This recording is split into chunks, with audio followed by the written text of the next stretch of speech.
All right, everybody. Hey, let's come to order. Welcome to the Board of County Commissioners business meeting. It is a special business meeting. Today is Friday, August 28th, 2026. And we're starting up, it's right around, looks like 10:35. If everyone could please stand and join me in the Pledge of Allegiance. I pledge allegiance to the flag of the United States of America and to the republic for which it stands, one nation under God, indivisible, with liberty and justice for all. All right, turning to the county attorney for certification of the agenda. Yes, sir. You have appropriate jurisdiction over the matters. My office has reviewed all my items on it. Thank you, Counselor. Commissioners, any disclosures for items on this agenda today? I have none, Mr. Chair. Thank you. No. All right, thank you, gentlemen, nor have I any disclosures to make. Gentlemen, before we get into our regular agenda, we do have a request for an executive session from the county attorney, given the content that we're dealing with today. You guys okay hearing from the county attorney on the justification for the executive session? Sure. Yeah, I'm curious. County attorney, please. So we've had an administrative issue with posting, and I would like to explain that to the board and maybe offer some guidance on how we could proceed with a posting issue.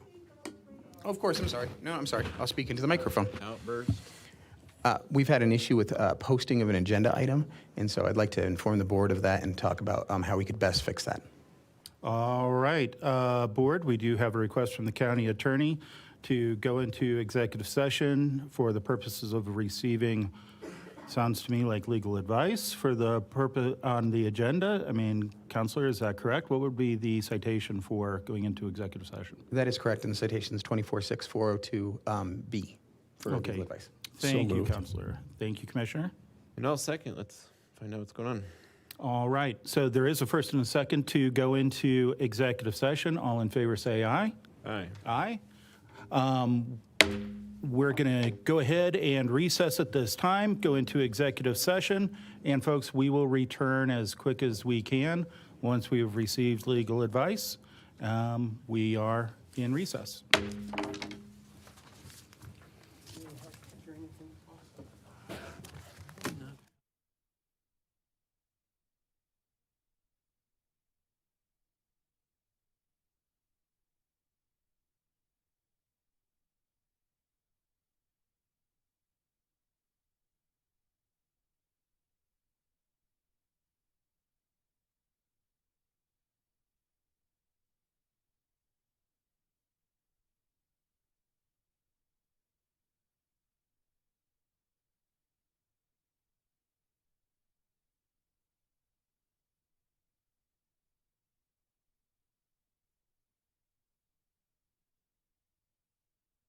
Board, are we ready to go back into our special meeting? Yes, please. All right, folks, we've concluded a executive session for the purpose of receiving legal advice. Let's come to order. Okay.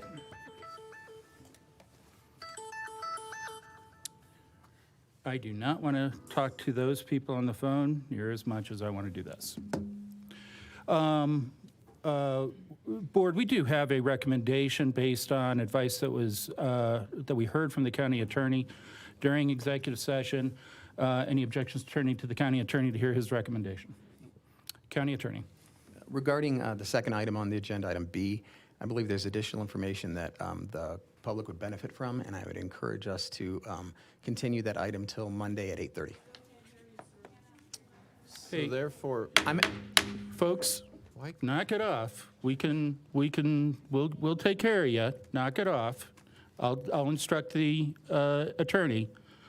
Please, this is actually a business meeting. County attorney, we have received feedback that perhaps I should encourage you to speak up, sir. I apologize. Can everybody hear me? Yeah? Okay.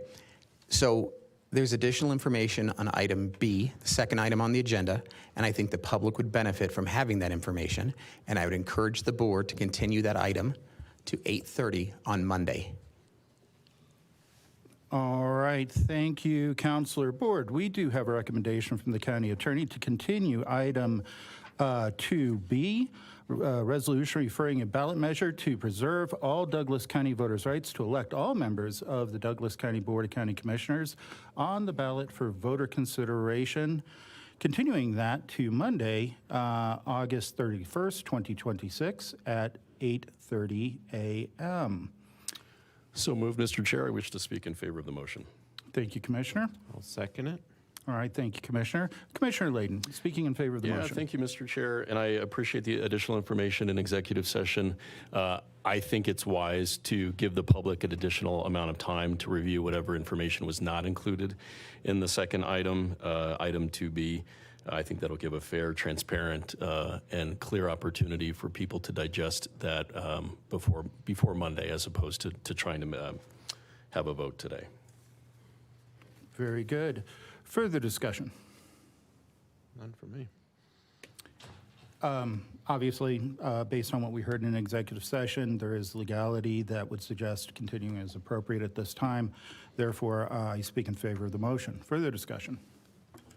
There's a motion and a second to continue item 2B to Monday, August 31st, 2026, in a special business meeting to be convened at 8:30 a.m.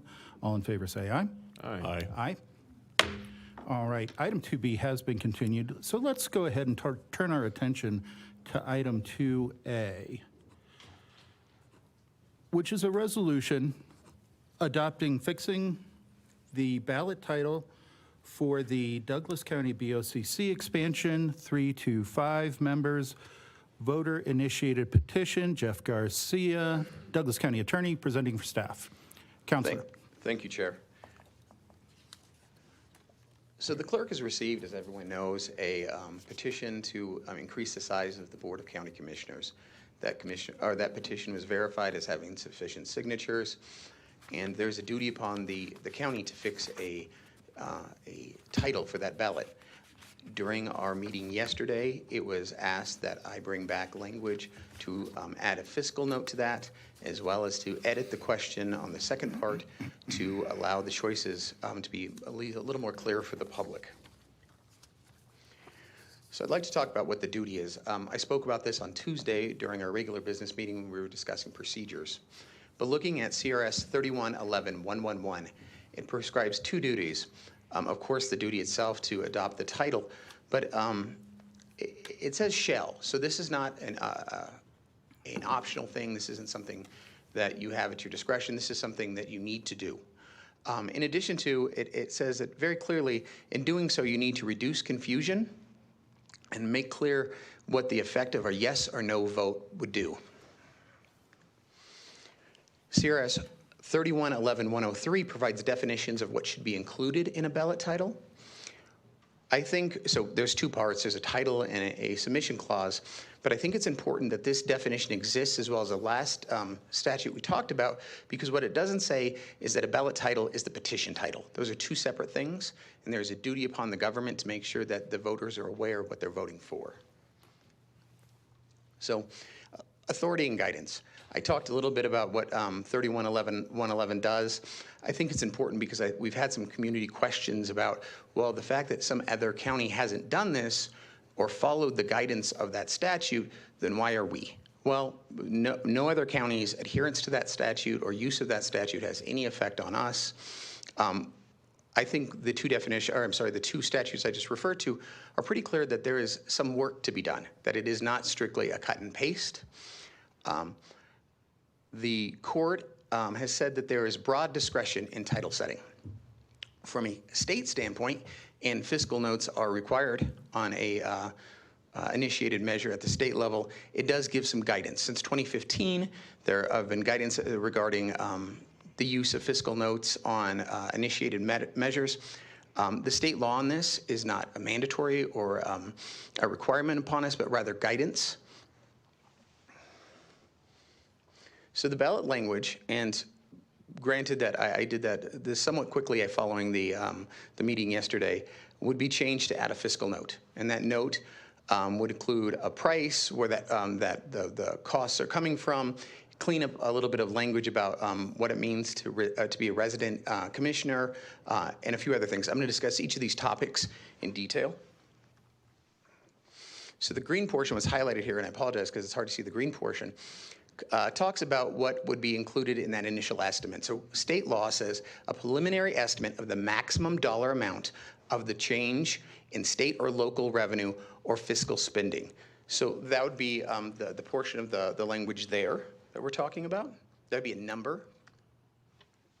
How that's represented, whether you're talking about an annual cost, an average cost, the law does say it's an estimate, so it's an approximate cost. Do you want to do a range?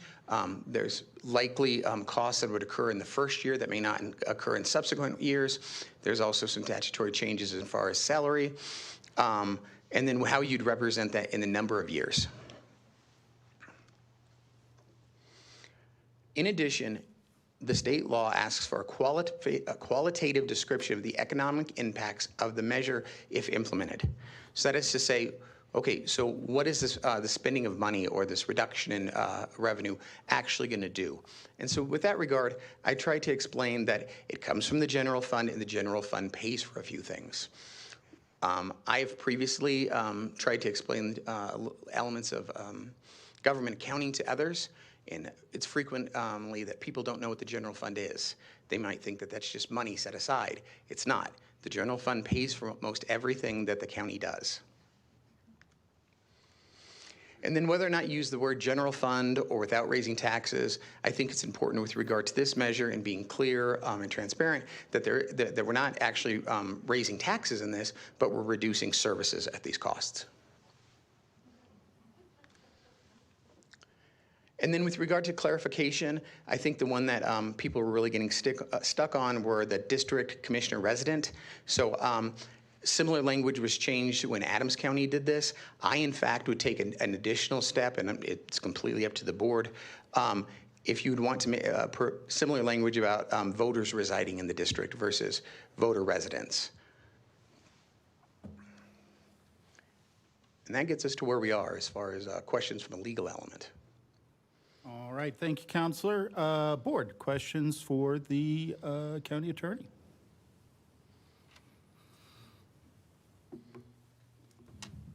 Hearing none. Jeff, don't go far. I'm sitting right there. Very good. We may have more questions for you later. Let us proceed with staff presentation, please.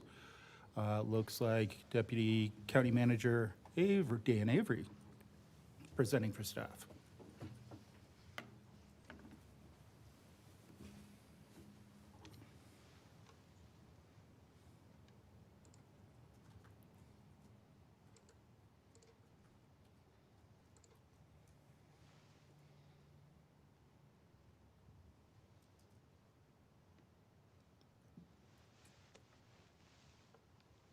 Thank you, Commissioners. Staff was directed to provide this fiscal impact information for the board's consideration today. As the board knows, decision-making in this regard lies with current and future boards, and these decisions, budgetary decisions, are inherently subjective, and that there's no one right answer. So as such, staff has presented, or will present, a range of potential costs and ongoing expenses that could result from the transition from 3 to 5 commissioners. Most of these costs will be based on a staffing level analysis that staff will present, in which we benchmark Douglas County against staffing levels at 3 peer counties who have already gone through this transition. You'll see more of that in my presentation. As Jeff noted, there are one-time costs and there are ongoing costs associated with this transition. In 2027, the county will incur costs associated with redistricting. In 2028, in all likelihood, there will be facility renovation costs. And then on an ongoing basis, there will be costs associated with commissioner salaries and any additional staff salaries that may be recommended by a future body. So the base scenario is established by the commissioner's salary set in statute. The document on the left there is a publication from Legislative Council laying out statutory salaries for commissioners. We are assuming in this analysis that an incoming commissioner would elect family medical benefits. There's a pro rata share of operations and maintenance costs associated with the commissioner's office. And then you can see the math there resulting in a final tally. There are also one-time and capital expenditures to consider. As I noted, in 2027, the county, if voters select 5 commissioners elected by district, a redistricting commission would be established. That redistricting commission would meet throughout the year in public meetings and work with staff to redistrict the county in compliance with state statute. That would be a very transparent process that would include public hearings in all 3 commissioner districts, the opportunity for citizens to engage with a website in which they could submit their own maps. And as a result of that, there would be some redistricting software expense and meeting expense, as you can see there. There would also be one-time expenses in 2028 for IT equipment, phones, all the things that all the commissioners make use of, and potential facility renovations as outlined there. The potential facility renovations begin with minor amendment of existing cubicles into hard wall office spaces to accommodate the additional commissioners, up through a more comprehensive reconfiguration of the south wall of the commissioner's office space and the Board of County Commissioners conference room to accommodate additional commissioners.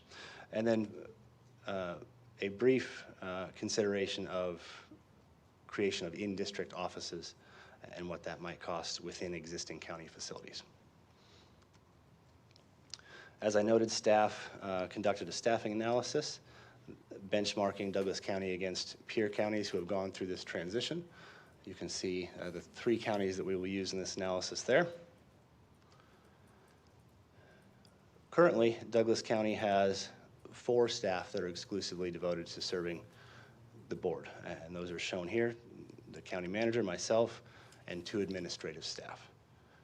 When we compare that to Arapahoe County, you see that there are 2 executive management staff, much like Douglas County, 3 administrative staff, and 4 management analysts. If we looked at that structure for Douglas County, we would seek to add 1 additional administrative staff and 1 additional management analyst staff for the total cost identified there. Looking at El Paso County, we conduct a similar analysis. In El Paso County, the Legislative and Government Affairs Office provides administrative support to the board as outlined on their website. The other positions are fairly self-explanatory, and the resulting structure for Douglas County would result in a cost increase, an increase of 6 FTE. Arapahoe County comparison would result in an increase of 2 FTE. This one would be 6 with the cost impacts shown here. In Adams County, they have a county manager, 3 deputy county managers, and a chief of staff, 7 administrative positions, and 3 management analysts, so a more robust administrative structure. Comparing that to Douglas County would result in an addition of up to 11 FTE at a total cost of $1.8 million annually. So in conclusion, the range of possible staffing additions based on peer counties would be 2 to 11 additional employees at the costs identified on the slide.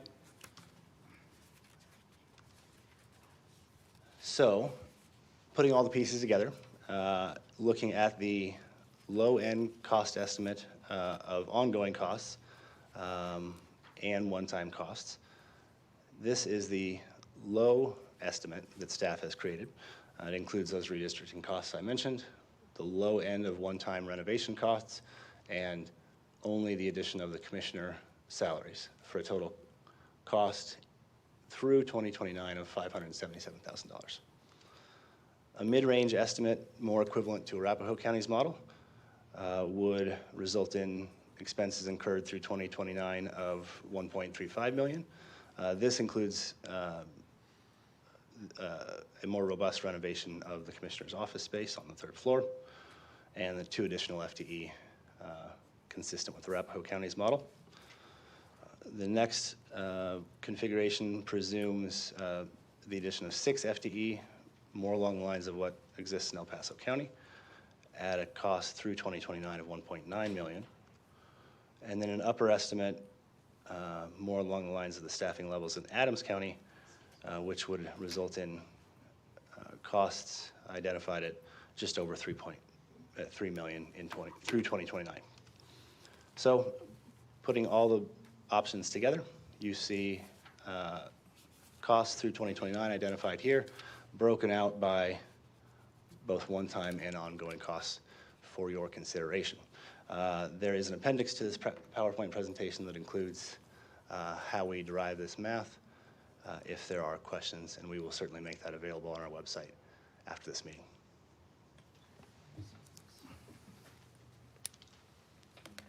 All right, Dan, you ready to take questions from the board? Yes, sir. Board, questions for Dan?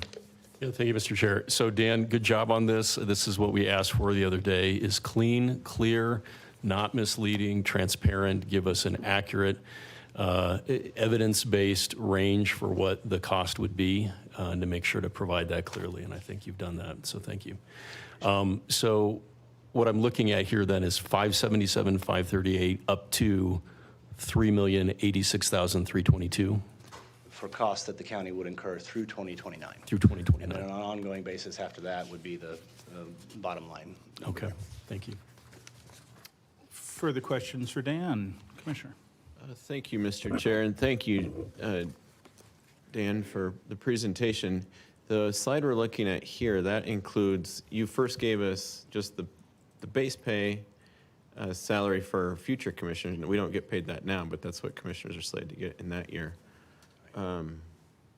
Is that included in here, or is this just purely the, yeah, that's included Yes, that here. absolute base number is in the bottom left corner there. We've added the one-time cost to that for your consideration here, but how you choose to present that in a resolution is certainly the board's discretion. Okay, well, thank you. Okay.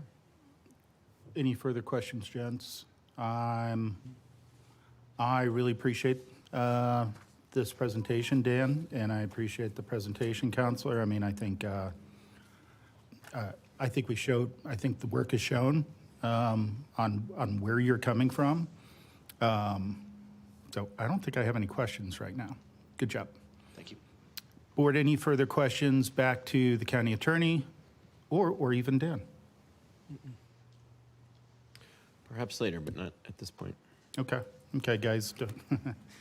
Telling our county attorney and our deputy county manager, don't go far.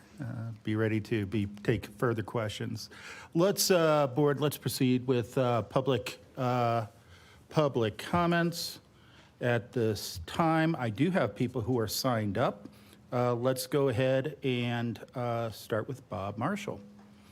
Representative, you're no stranger to the board, but if you could please give your name and tell us where you're from. Yeah, Bob Marshall, I live in Highlands Ranch. So once again, I had to throw out all my thoughts because of stuff that's going on here, because I don't understand how you can't be honest with the people. You're rushing this through a half-ass measure. The reason you're putting that second resolution off is because you didn't properly notice it. And you could have told people that, but instead you're making up things.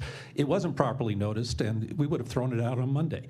But that's going to the issue here. You are engaging in last-second machinations in order to obstruct the will of the people. You calling this a fiscal note? What is a fiscal note? Legislature, you're not allowed to impugn motives, Mr. It's not Representative. motives. You did not And bring. you can't do it here either. Did not bring up why you're putting it off, because you did not properly. Representative, if we could please preserve decorum. Representative, if you could please acknowledge the chair, you're being spoken to. If you could please acknowledge the chair, you're being spoken to. Sir, there was an error. Time has not even started yet. I am keeping track on time on my wristwatch. Time has been stopped.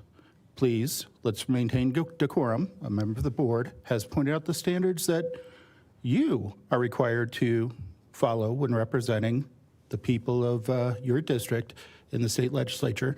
If you could please maintain decorum and speak to the subject. Is this on? What we had as a subject is the other resolution was not properly noticed, and that's why we're putting it off. That was not what was disclosed here by the county attorney or you all, though, when you came back. You call this a fiscal note. A fiscal note doesn't go in the ballot title. Pretty much everyone knows that. It goes separately. Those are political considerations to make political fights over. It should not go into the ballot title. This is just an effort to undermine the will of 23,000 citizens that signed for this. And you already had a prepared fiscal note. When we ran the county commissioner bill down there in the Capitol, we had a professional, nonpartisan fiscal analyst do a fiscal note on the cost.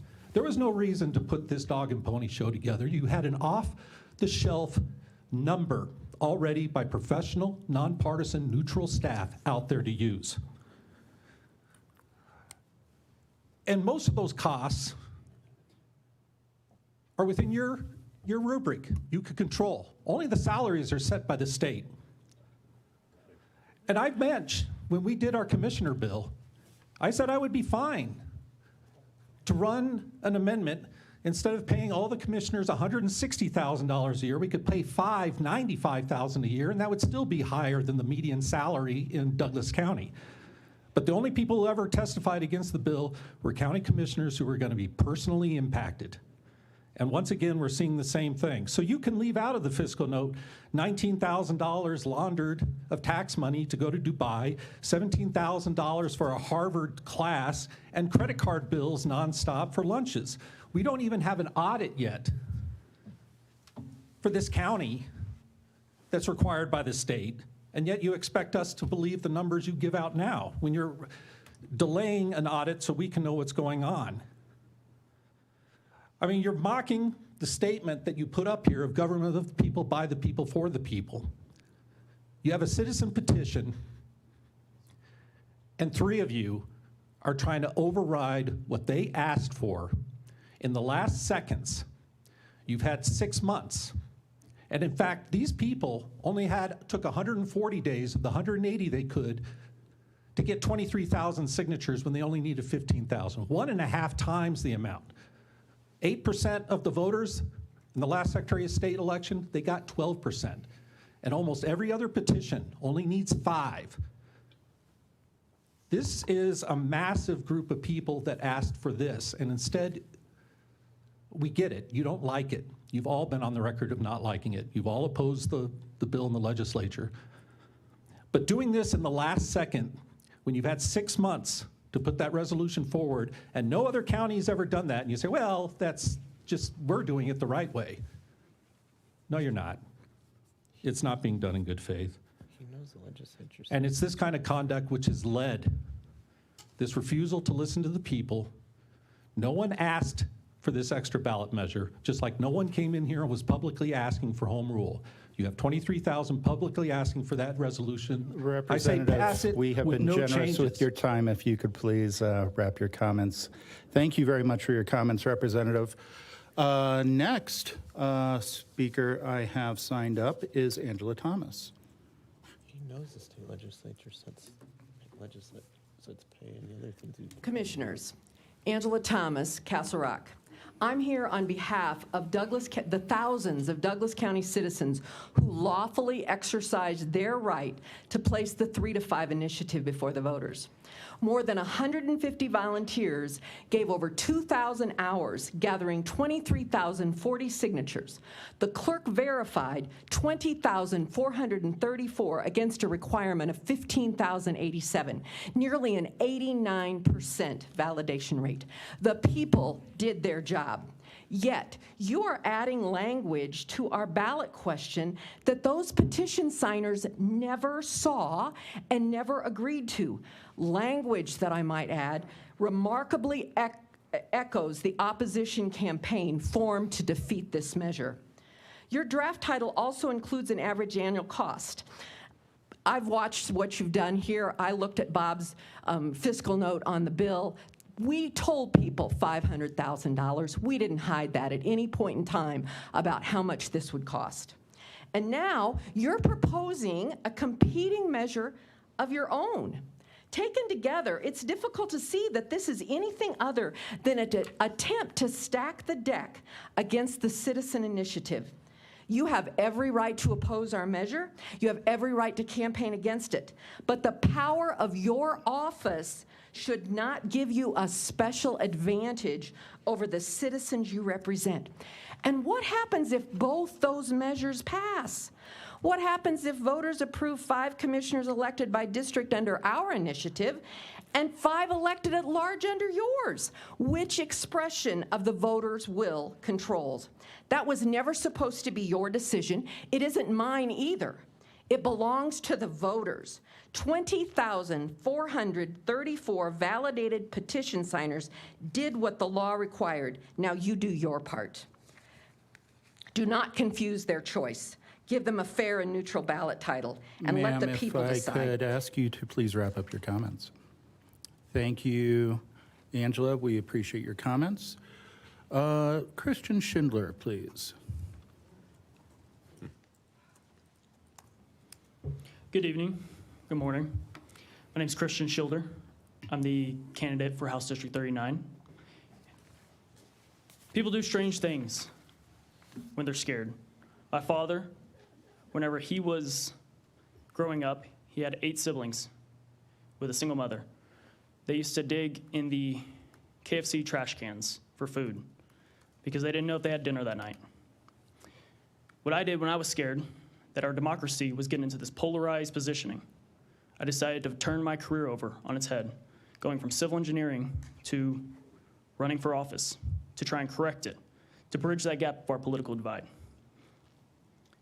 What you're doing, because you're scared, is you're putting your thumb on the scale for the people who have voted for this measure, who have signed, who have gathered and put in time, countless hours.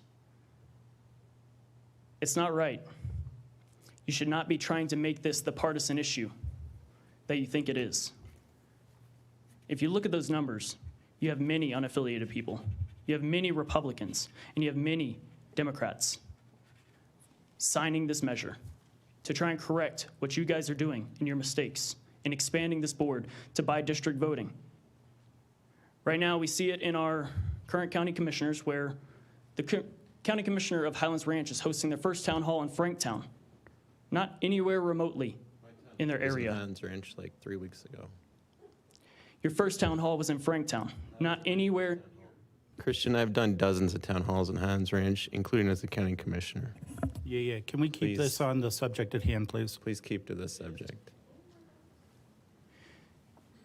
When you have commissioners not representing their people of their community, that's the issue. And that's what this measure was supposed to be on. And right now you're putting your thumb on the scale, trying to make this a partisan issue when it's not. It's simply what the people are wanting to see. Thank you. Thank you, sir. Appreciate your comments. Mary B. Wilson, please. Mr. Chair, the fiscal note from Representative Marshall's bill has been raised several times.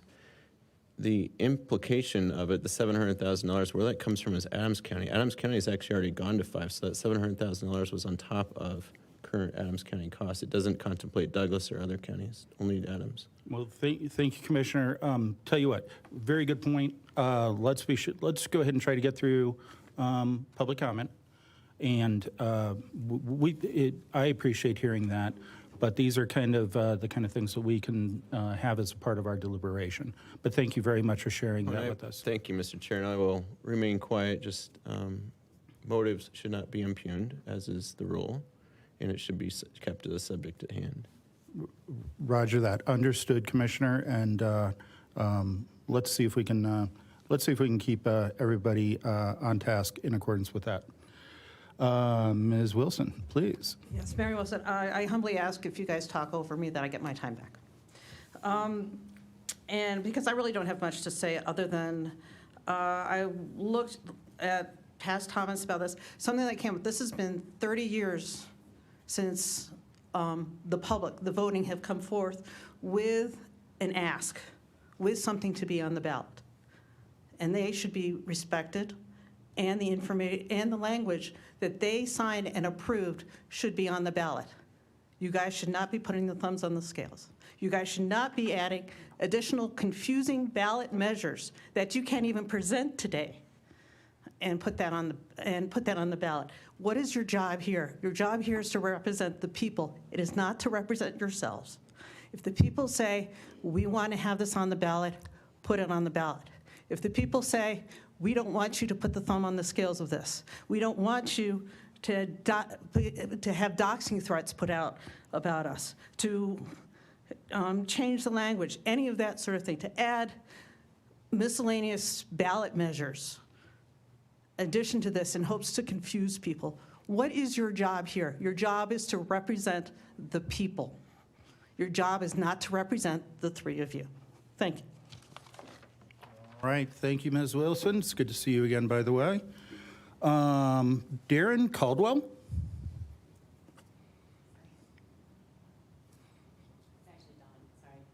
That's okay, ma'am. Come on up. Please do correct my pronunciation by stating your name and tell us where you're from. Dawn Caldwell, Highlands Ranch. So I agree with everybody so far that has presented and also oppose the change in this title. 3 days ago, the Issues Committee in opposition was formed, and the title and mission of that opposition committee is very striking to the input that you all have added. In yesterday's working session, Commissioner Van Winkle was very specific in asking Attorney Garcia not to have sloganeering. Sloganeering is defined as repeating slogans and ideas, which, when you look at the opposition committee, looks pretty much like they're sloganing. The state, Attorney Garcia also said that he would follow the state rules as much as possible.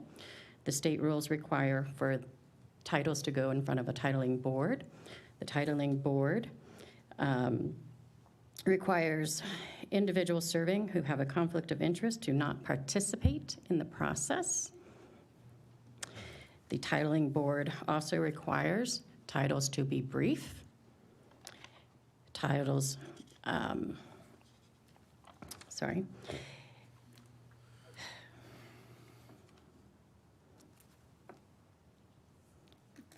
titles have to be approved by the titling board. I would suggest that Angela Thomas, who ran the petition, had met with Sherry Davis, who is the county clerk and recorder, who for all intents and purposes would be the county title board, the bipartisan board that would review it. And there was agreement that the petition was fine as is, that there was no fiscal impact needed.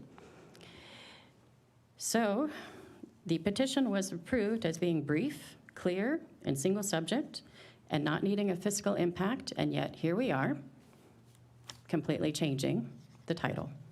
I would also suggest, as my time is out, that you did not notice the actual cost Ma'am, in if your... you could please wrap up your comments shortly. I am. It's my very last thing. You didn't actually notice the cost that you want in this resolution. You did not give 24-hour notice of that, and so I would suggest that you cannot approve it today. Thank you for your comments, ma'am. Very much appreciated. Next, I have Bill Jack.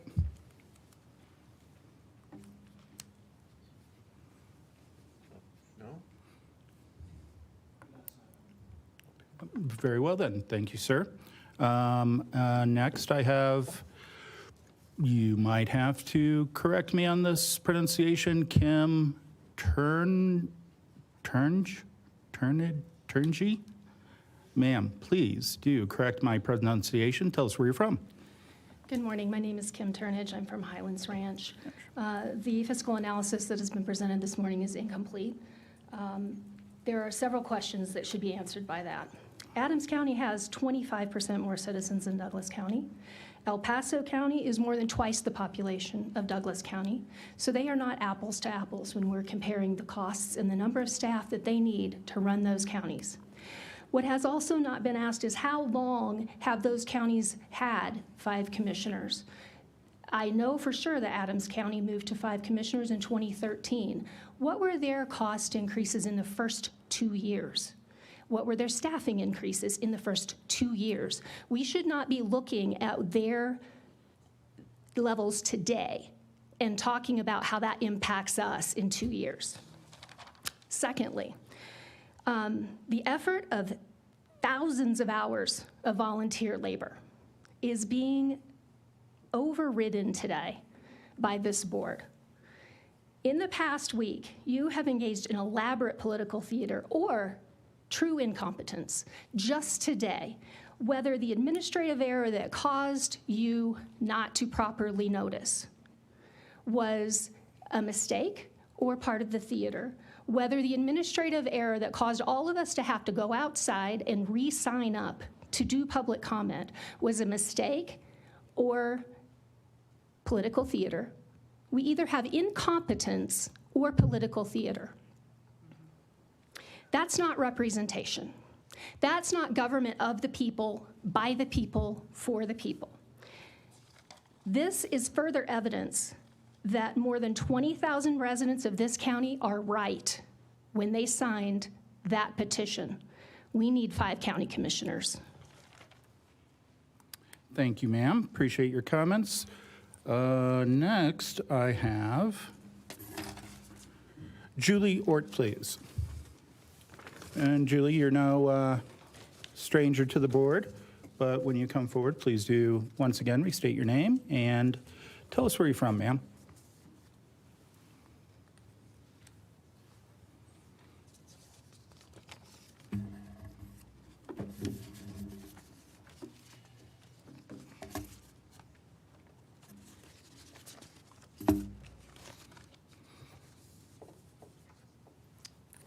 Thank you. My name is Julie Ort, and I live in Highlands Ranch. The 3 to 5 initiative has been a citizen-driven, nonpartisan upswell of support for transparent, accountable government. This resolution and last-minute maneuvering by our commissioners and their staff to add language on the ballot about the cost of adding 2 commissioners has been revealing in 2 particular ways. In the way the commissioners are interfering with the separate duties of our duly elected county clerk, Sherry Davis, as a co-equal branch of our county government. This meddling by the commissioner in the clerk's business is clear overreach. It is also curious that the commissioners are demanding the cost for 2 new commissioners be disclosed when they clearly never bothered to disclose the cost of the home rule ballot initiative, which was $750,000 that cost Douglas County voters for them to rush the ballot measure. A cost, by the way, that far exceeds what the cost of the 2 commissioner salaries will be in a year. But if we're going to play games, let's set some rules. If you are going to force the annual cost of 2 new commissioners on the ballot because of your alleged deep concern for the voters, let an independent audited third party provide the figure. Also list the nearly $750 million annual budget the county oversees and list what percentage this new cost would be of that actual budget, which is less than 1%. Allow our duly elected county clerk to have the final say in the language on this ballot measure. It is really disturbing to me that we are 70 days from an election and our county clerk has had to show up now twice to these meetings when she should be focusing on what she should be here because we do care that she's watching. But why you're doing this last minute is just really puts more doubt into our elections, and I think that's your intent. And again, Douglas County residents from all parties have made it clear they don't trust you. Build in some guardrails on your power. Thank you, ma'am. We appreciate your comments. Caroline Upton, please. Ma'am, please give us your name again and tell us where you're from. Carolyn Upton, Castle Rock. So when I was collecting signatures, I found no one that could not understand the initiative or the intent. And everyone understood that salaries would be paid. Citizens signed this petition because with the population growth of our county, we deserve more representation. We want more elected decision makers representing us when they make decisions with our tax dollars. Last year, the Board of Commissioners put an initiative on the ballot asking citizens to approve a home rule charter. There was no mention of cost to taxpayers. Are we expected to believe that this concern is on behalf of the taxpayers? Or is it really about confusing the citizens to obtain a no vote? And just so it's clear, the current 3 commissioners have not been fiscally conservative with our tax dollars. There are 4 recent expenditures that stand out. Flexdental data center tax rebate, $19 million over 35 years. Huge subsidy, netting 16 jobs. Zebulon Regional Sports Complex, $100 million, had very weak public support. Legal costs over the open meetings law violations. You spent tens of thousands of dollars, and you have ongoing $700 an hour legal fees. This was for defending illegal secrecy, not a public benefit. The Home Rule Charter special election process was significant election and administration costs. It was planned largely in closed meetings that were ruled unlawful. So please do validate our concerns today that are warranted based on your past behavior. All right, thank you, ma'am. Appreciate your comments. Jennifer Pinnegar. Ma'am, if you could restate your name and tell us where you're from.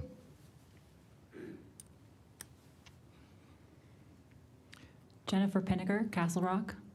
Look at Abraham Lincoln's words you put up there behind yourselves. Government of the people, by the people, for the people. I wonder how you reconcile those words with the actions you are taking here today. This ballot initiative was something brought forth by the people of Douglas County. Over 20,000 of us signed the petition to put this measure on the ballot. And now, against the will of the people, you want to change it.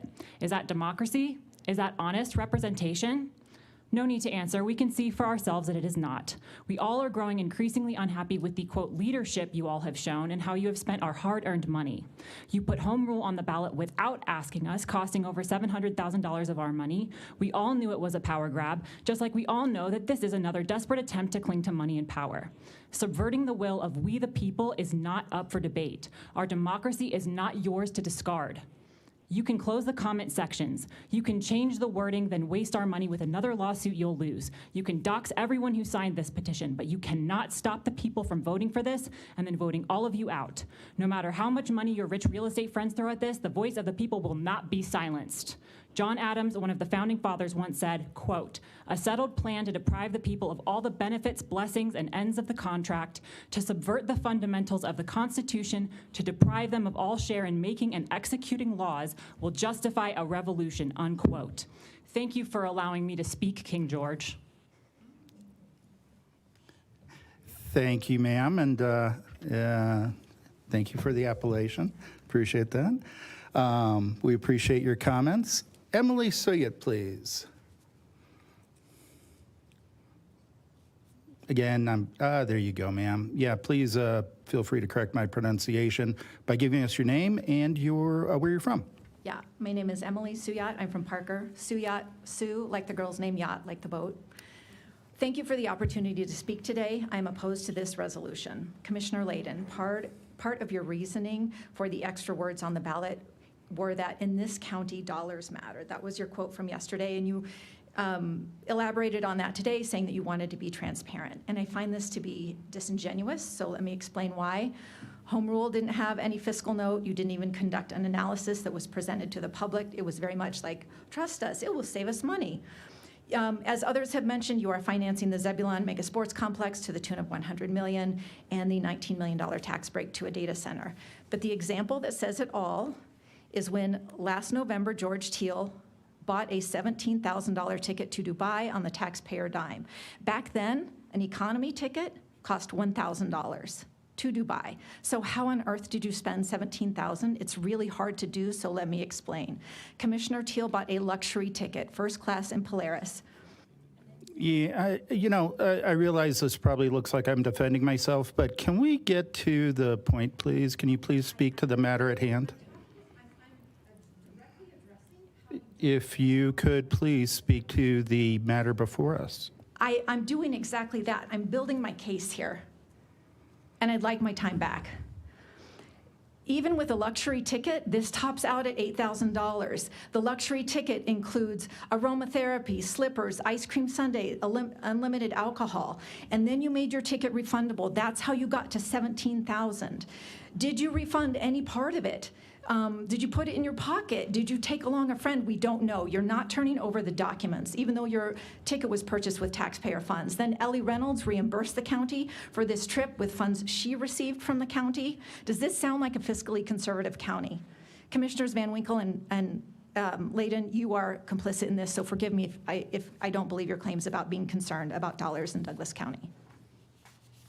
Thank you, ma'am. We appreciate your comments.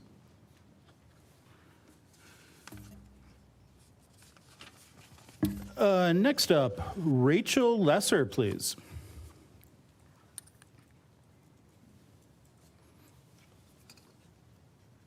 And ma'am, please give us your name. Tell us where you're from. Hi, I'm Rachel Lesser. I am a Sterling Ranch resident. I attended yesterday's meeting and walked away, frankly, confused.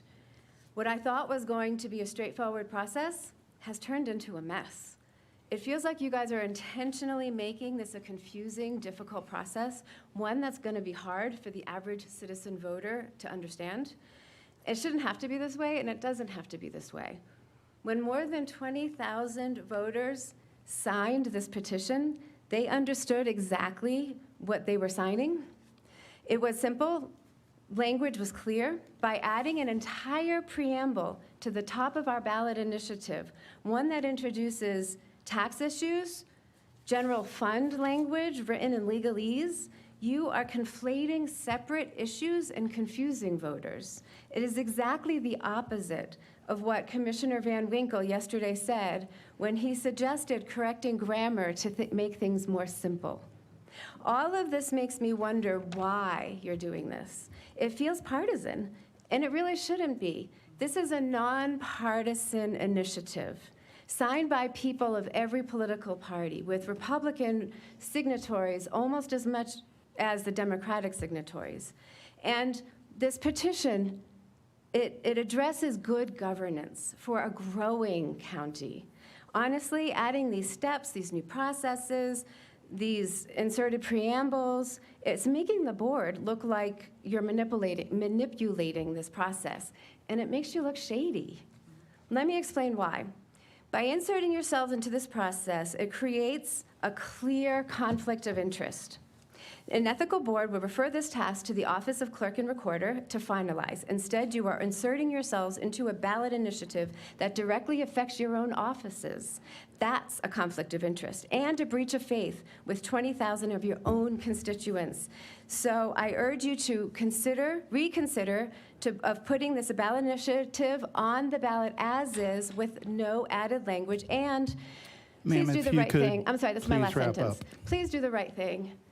You know, honor your constituents and your voters and the residents of Douglas County, and put this where it belongs with the clerk and recorder. Thank you very much. Thank you, ma'am. We appreciate your comments. Next up, Mark Chester.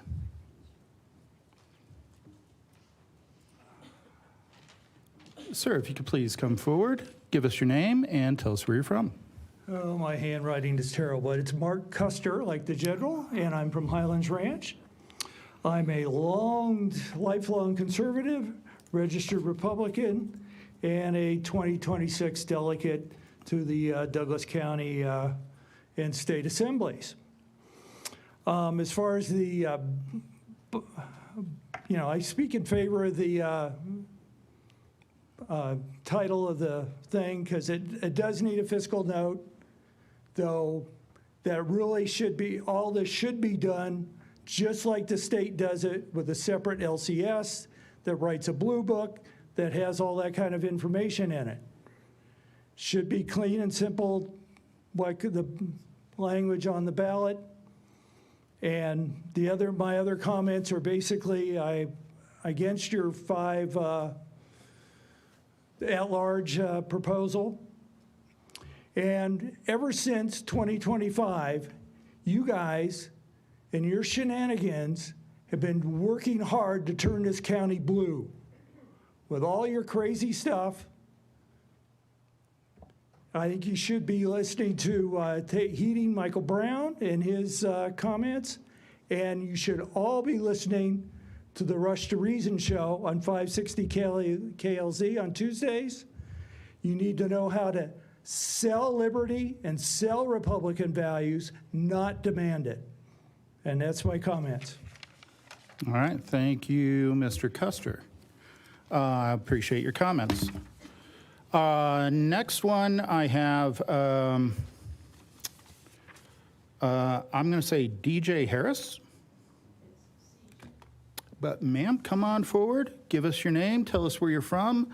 Please, by all means, correct the record as to your name. Good morning, gentlemen. It's Christine Harris. I've been a resident of Douglas County for 23 years. I live in Castle Pines. I echo what everyone said about messing with the language of our ballot. To quote a county commissioner I heard just a little while ago, knock it off. What are you afraid of by leaving the language as it was written with the help of our city clerk the way it is? Quit messing around with us, with the language, with our democratic processes. Grow up, behave, and let the issue stand as it was written. Thank you. Thank you, ma'am. We appreciate your comments. Fascinating that the Castle Pines City Clerk helped with the writing. Interesting. Maggie Beveridge, please. Ma'am, once again, please give us your name. Tell us where you're from. Good morning, I'm Maggie Beveridge, and I live in Franktown. I represent the League of Women Voters of Arapahoe and Douglas counties. The League of Women Voters is a nonprofit organization that is strictly nonpartisan. The League takes positions on selected issues that it believes are in the best interests of the county's citizens based on studies conducted and the consensus of its members. The League of Women Voters supports voter-initiated measures, this voter-initiated measure, because it provides a broader citizen representation in a rapidly growing county. We are strong proponents of public participation in all levels of local government. We are also strong proponents of transparency in government. The 23,040 citizens who signed this petition and the 20,434 certified signatures came from citizens who acted in good faith to advocate for the issue presented to them. The title of the petition is an integral part of the document and thus of their understanding of what they were signing. Any ballot title must be clear, concise, and written to accurately reflect the intentions of the petition signers, all of whom are citizens of this county. No language should be added or altered in this ballot title that might change the signer's understanding of what they were advocating for when they signed the petition. The August 27th, 2026 directive from the county commissioners to the county legal department to grammatically adjust the language in the petition's title must not alter the common understanding of the petition's intent. The plain English meaning of the petition must remain the same after any grammatical alteration as it was before. Any financial information related to the petition must be realistic and explained in detail. Thank you. Thank you, ma'am. Appreciate your comments. Kim Carroll, please.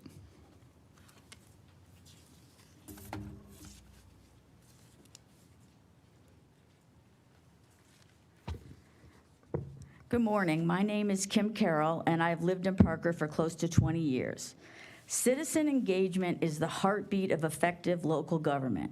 I know that to be true because it says it on your website. Several months ago, about 80 of your constituents, and I've now learned more than that even, decided that we wanted to engage. We followed all the rules we set out by the Secretary of State and our county clerk.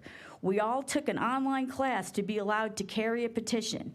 We put on our purple t-shirts, we grabbed a clipboard, and set out to get others engaged in this thing called local government. We had more than 23,000 Douglas County taxpayers sign a petition based on very specific wording. Wording that was okayed by the duly elected county clerk. 23,000 signatures that agreed the words they read should be on a ballot. And now today, weeks after you knew we made the ballot and days before the ballot is to be printed, in comes the BOCC and mansplains everything and changes the language that we that the people, young, old, woman, man, Republican, Democrat, unaffiliated, all signed. I have points of concern beyond the obvious obstruction with we the people. Why are you adding the fiscal note to this in this way? We never shied away from the cost, but we are honest that it is a fraction of a percent of the over $700 million budget. Your language does not indicate that, and it is not statutorily required. This language was not on the Home Rule Initiative, and that cost the taxpayers close to $700,000. Why is the language that it does not raise taxes buried in the middle? If we are putting fiscal information, let's have that front and center. My biggest issue is with the modifiers of the general fund. Based on the issue committee formed on August 25th with the state entitled Public Safety Funding Over Politician Pay. Ma'am, if you could please wrap up. I'm getting there. Whose purpose it is to oppose efforts to add new county commissioners. This seems like purposely biased language. If you want the language to be neutral and biased, just say it costs Ma'am, this if you much and could it please doesn't wrap raise up your taxes. comments, it Thank would be you. very appreciated. Thank you, ma'am. Appreciate your comments. That is everyone I had signed up to speak. Let's move along and bring it back to the board for deliberation of the resolution before us. We could take additional public comments if you guys would like to. Just the one last. Okay. Anyone else who would like to speak, please? Let's go number one, and number two. Come on forward.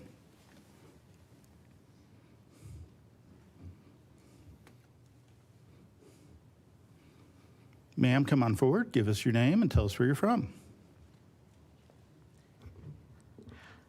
Hi there, my name is Nicole Martin, and I'm from Parker, Colorado.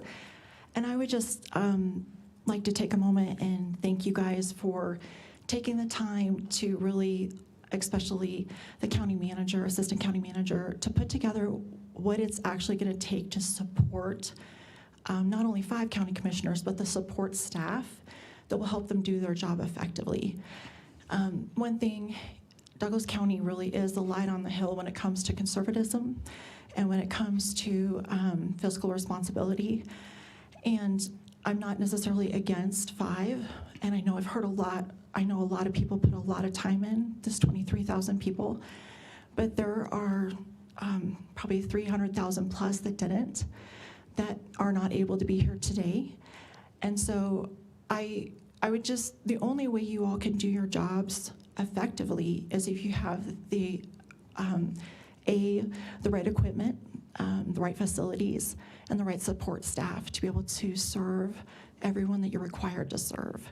This is not an 8 to 5 job, and I do not think your job should be cut back down to 95,000. Thank you for taking the time to hear everyone here. I know that no matter what you do, you're damned if you do and you're damned if you don't, but thank you guys for your time.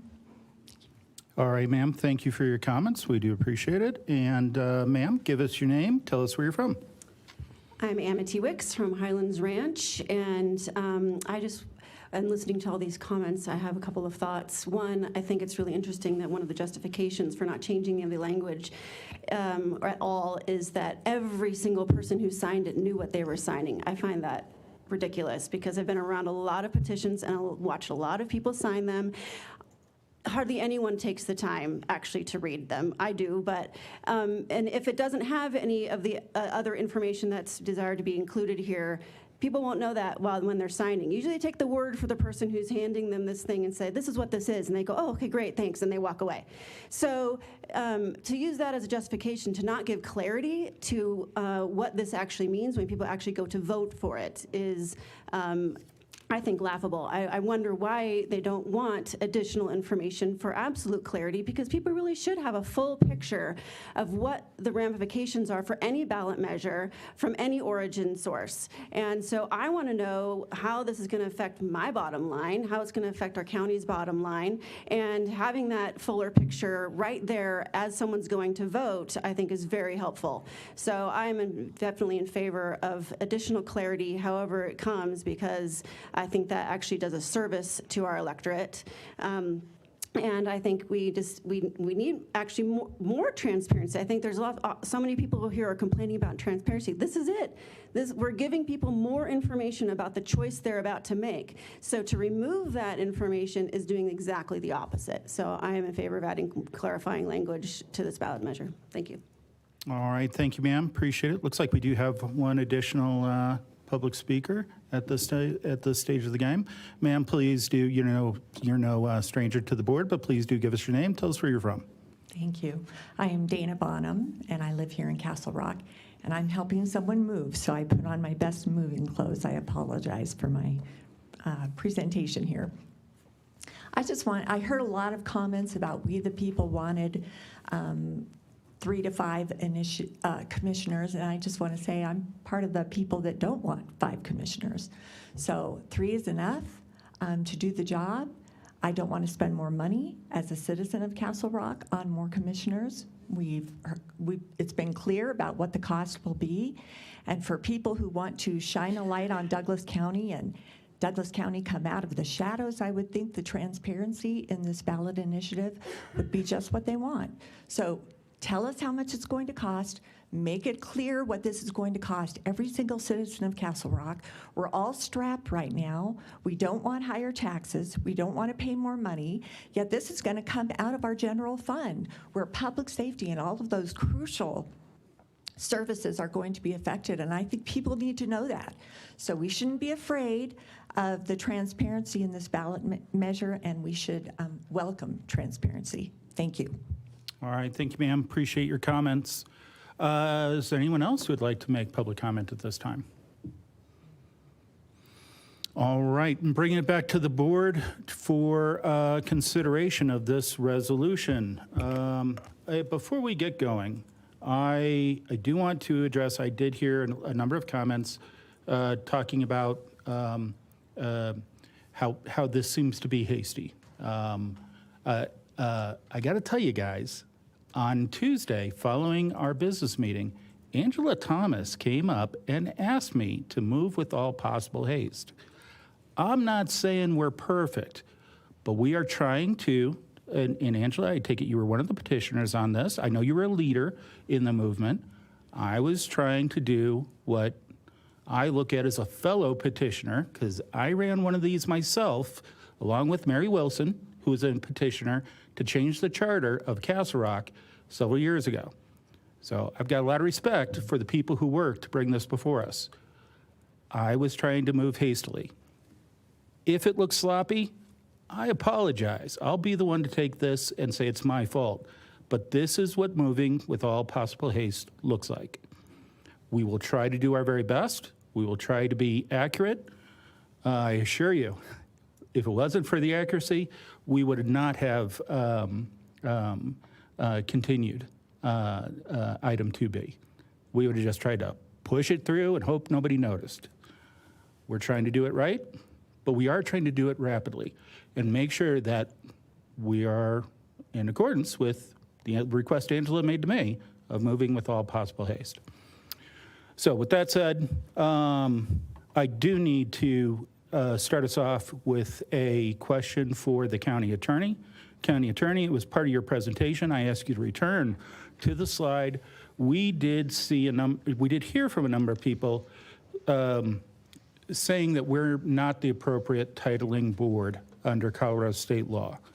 May I please ask you to just display the actual statute that brings us here today?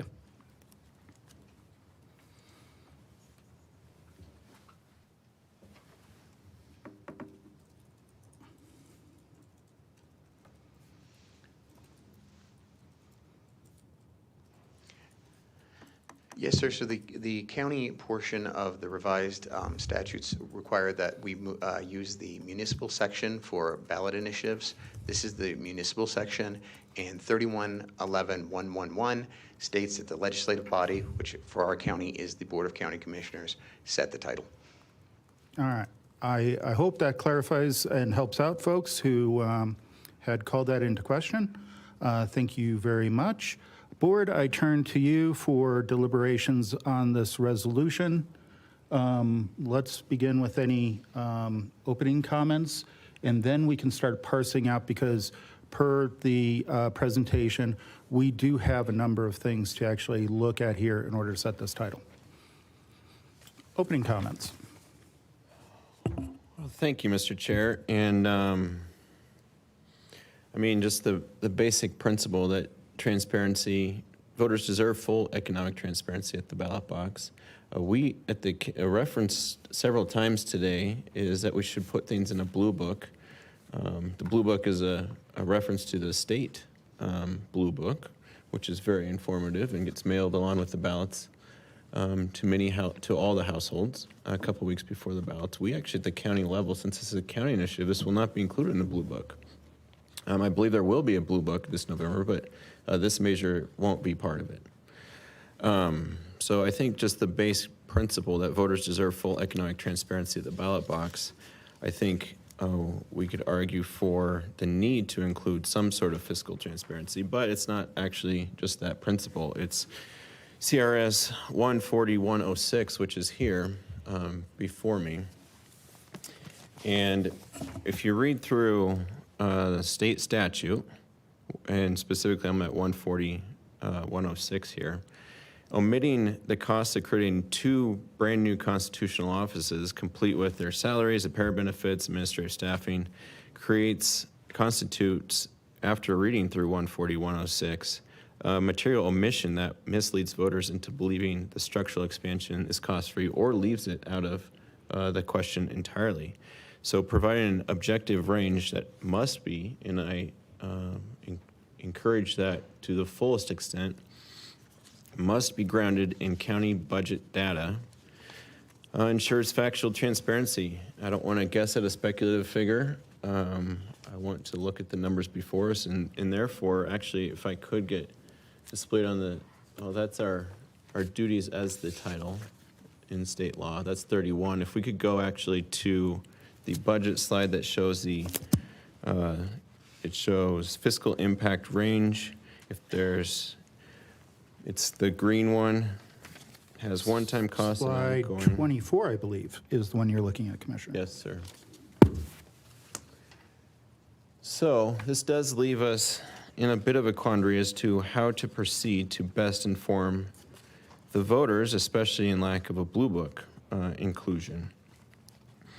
The lowest number, and just going through this, the lowest number there assumes that we'll hire 2 new constitutional officers, but not give them any staff or any benefit. Well, they'll have the like healthcare benefits, but they won't have like staff dedicated to them, as is the case for the 3 of us. So that's the very low end. I actually don't view that as realistic, although mathematically could be done if we get 2 new commissioners and we just say, sorry, you don't get staff, you don't get any of the extra things that go along with being a commissioner. You just get your base pay and that's it. So I don't view the low one as realistic. Also, the high in there is based off of, I believe, is it Adams County? Their structure of government after they switched to 5 commissioners in the 2012 election. It was actually 2014 that happened. I don't think we would go as big as Adams County did following their election in 2012. We do have inflation since that time. That's not calculated in these numbers. But if I could direct the board, at least as a starting point for the conversation, to kind of focus largely on those 2 middle numbers, to throw out the bottom, which isn't realistic, throw out the top, which could be done, but I don't think we as a county would grow at the same rate that Adams County did. So I think we largely focus on those 2 middle numbers and try to give the voters the best, and maybe we don't even pick a number, maybe we pick a range that we are confident that we know the low, we know the high, and we try to pick something realistic in between there, so that voters have full economic transparency at the ballot box. All right. Commissioner Layden, opening comments on the subject. Of course, we did already have an idea put forward by our colleague. Speak to either, please. Yeah, thank you, Mr. Chair, and thank you to the citizens for coming today. We certainly appreciate the democratic process. I was a government and political science major in college and value our constitutional republic and the ability of citizens to share their views with us. I find it remarkable that in a place where we're allowing and welcoming transparent public comment, that we're being accused of not having transparent and public comment. But that aside, I'm going to turn to Commissioner Van Winkle's comments. I think it's really legally supportable and reasonable to throw out anything that might be unreasonable or an extreme based on the expertise of Mr. Avery, who's, I believe, been with the county for, how long have you been here, Dan? 10, 15 years? 20 years. We celebrated your 2 decades. Believe you have the expertise to marshal the appropriate information with regard to cost. So I do like the notion of throwing out the low number and the high number, even though it might be supportable by the analysis, and keep the range as 1.35 to 1.9. And as a general matter, of course, appreciate the clear and transparent government expenditure with regard to this measure. 20,000 is a big number, but that's only 5% of our total population. I have been serving this county for 8 years now. I know those I represent, and I know that they would really like to know what this is going to cost them. And I think we heard some testimony from an individual that said a couple of things about wanting more information. So I think errors of commission are better than errors of omission. Let's provide the fair and reasonable range that's supported by the expert. Thank you. All right, I'll go right into it then. All right, so we dropped the lowest number, we dropped the highest number. So therefore, and then you're suggesting, Commissioner, a range that would read 1.3 million essentially to 1.9 million in the, where we saw, and Counselor, you did have a slide that had the insert cost estimate kind of highlighted. So we would insert there. Are you sure? I mean, because here's the deal. We're going to have, I am certain we are going to have Angela Thomas, and Angela, if I put words in your mouth, I will let you yell at me later. I am certain we will have her and her fellow leaders, supporters of this initiative, who want to say, no, it's just 500,000. And are you sure we don't want a range where we acknowledge what she's going to be bringing to the debate, I'm pretty sure, and have it be 500,000 to 1.9 million? I agree, though, yeah, the 3 million, I mean, there are legal means for everyone, each one of us, to still be in office in January 2029. But none of that is certain.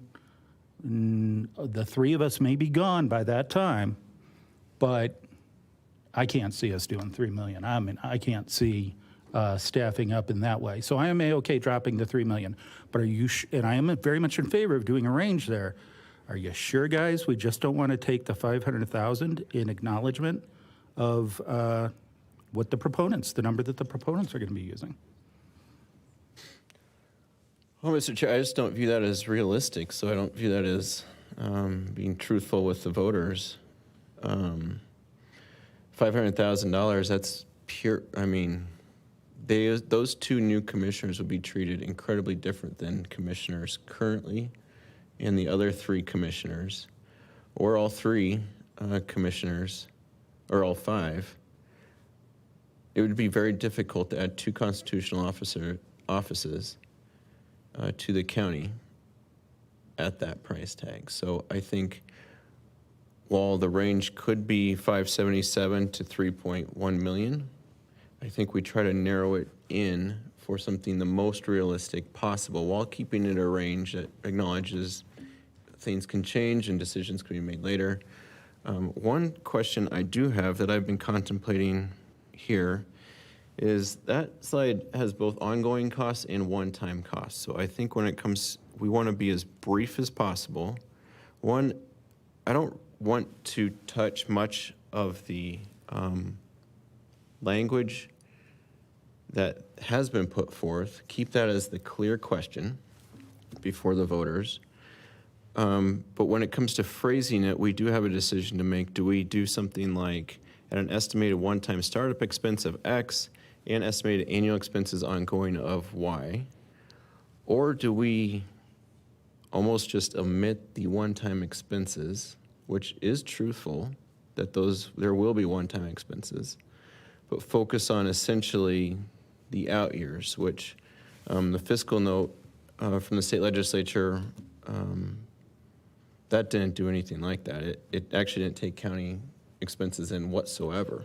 It was purely the cost of elections and the immediate first-year costs. So I think we need to determine what's best for the voters if they want to know one-time costs and ongoing costs, or if we try to just keep it as brief as possible and talk about the ongoing costs, which I think realistically is probably between 800 and 1.4 million, something like that. Yeah, I guess I would turn to staff and ask what is the most accurate and concise description of that reasonable range?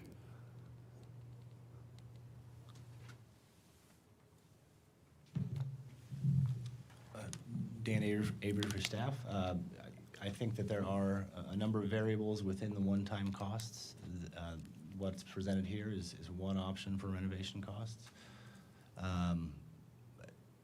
I think either phrasing is accurate, and I defer to the board on how best to present that information in a way that is both concise and clear.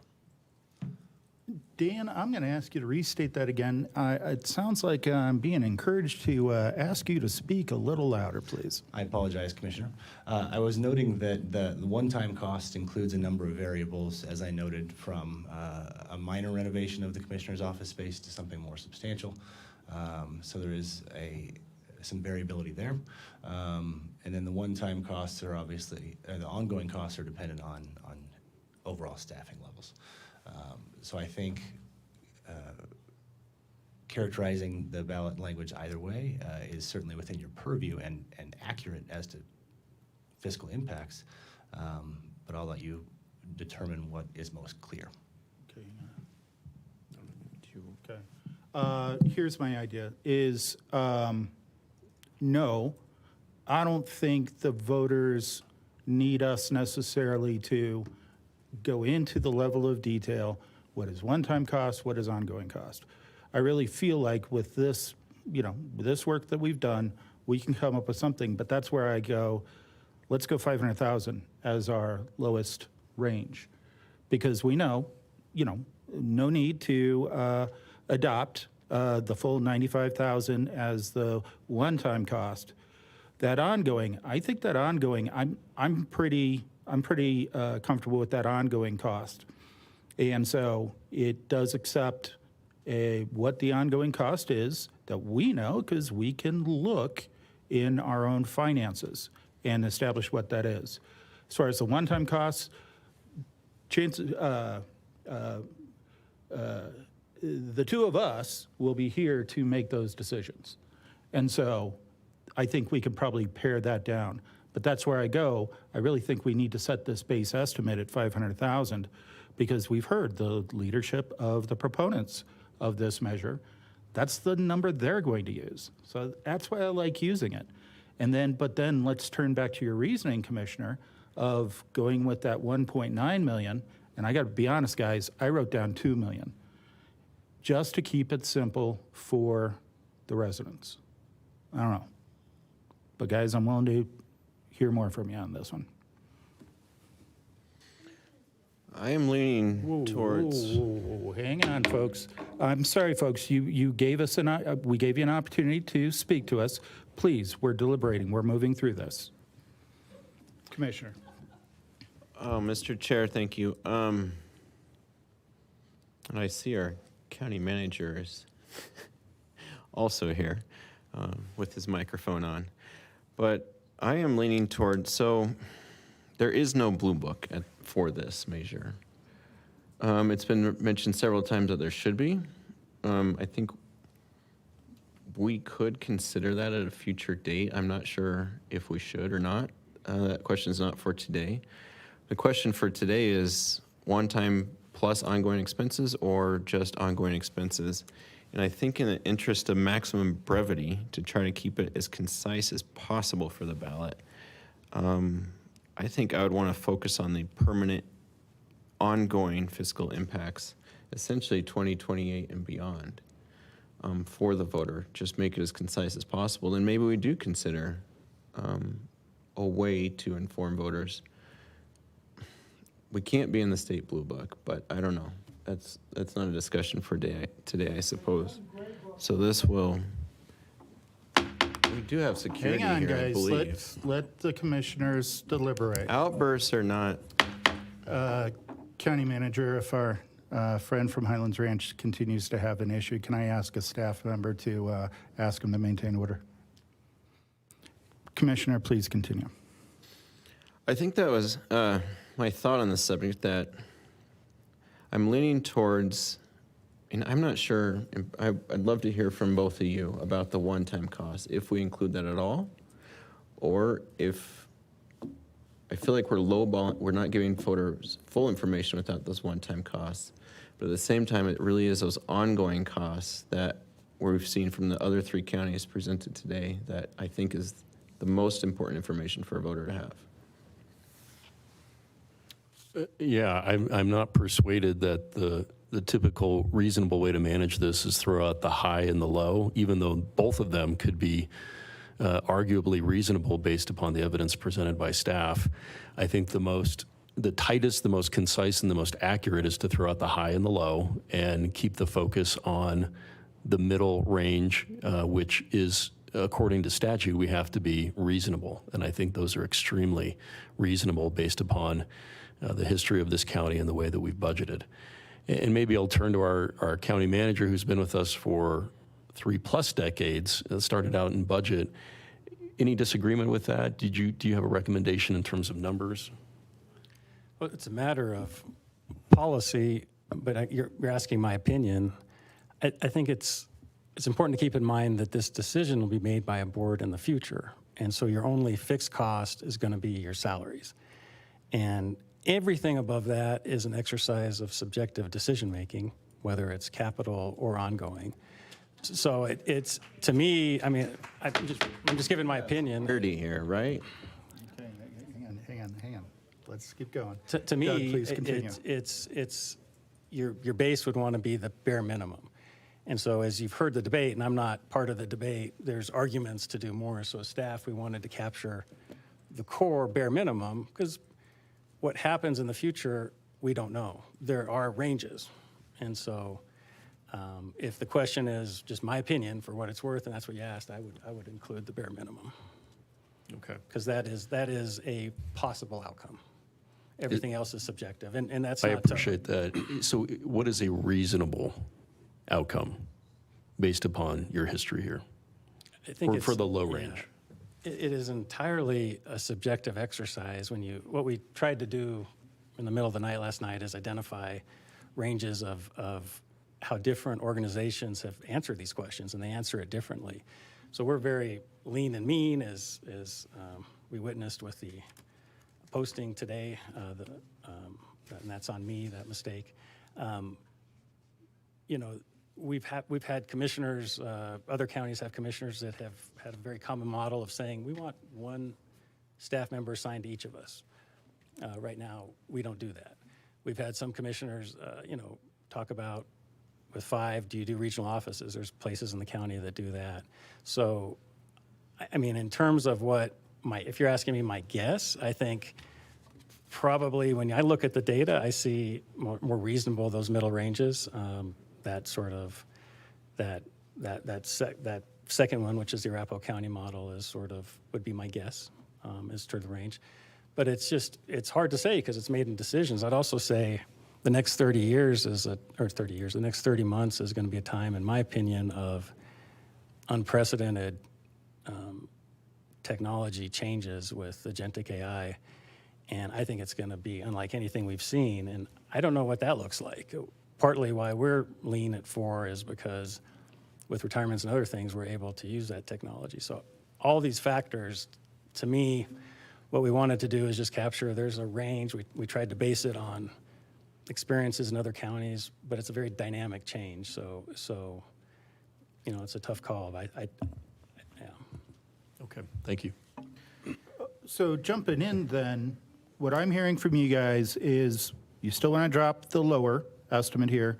You still want to get rid of the upper estimate.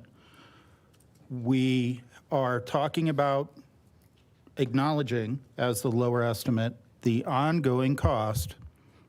And then I do think it would be appropriate to have the combined one-time and ongoing accounted for in the upper value.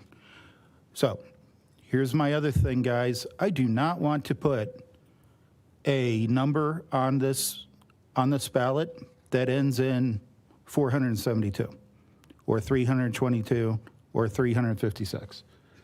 I do not want us to get that granular in a ballot question before our people, because somebody's going to say, no, you're wrong, you didn't carry the two. And they're probably right. So how about, would you guys be amiable then? Ongoing cost in our +2 FTE is 760,000. How about we make that number for our lower estimate 750,000? And then our number on the upper end, I would say just $2 million. So that would be a range of 750,000 to $2 million. In the template we were shown by the county attorney where it said insert cost estimate here. Thoughts, gentlemen? We probably want to get through this today. Well, sir, that is, let's see. Guys, let us talk about it. We did hear from you. Everyone was given their opportunity. Let us talk about this. Sir. That is certainly an estimate that I think is realistic, both the low end and the high end. Given what we learned about our own county, given what we learned about the other counties with 5 commissioners.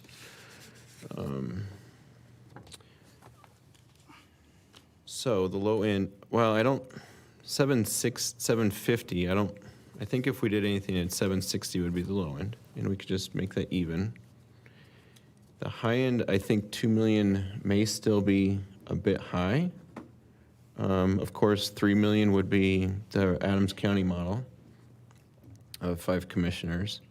I think we could do that and defend it, but I also don't think that is as realistic as a 1.9 million, something like that. So I think, given the facts before us today, I'd do a 760 on the low end. And then I think maybe high end is a separate discussion. I'd love to hear your thoughts on that, because if we're just doing ongoing costs, which I'm leaning towards, it doesn't fully inform the voter, but it is maximum brevity while giving them some more information than they currently have. So, I mean, if you really want to do round numbers, that is easily defensible, it'd be 800 to 1.2 million. Actually, sorry, 1.3.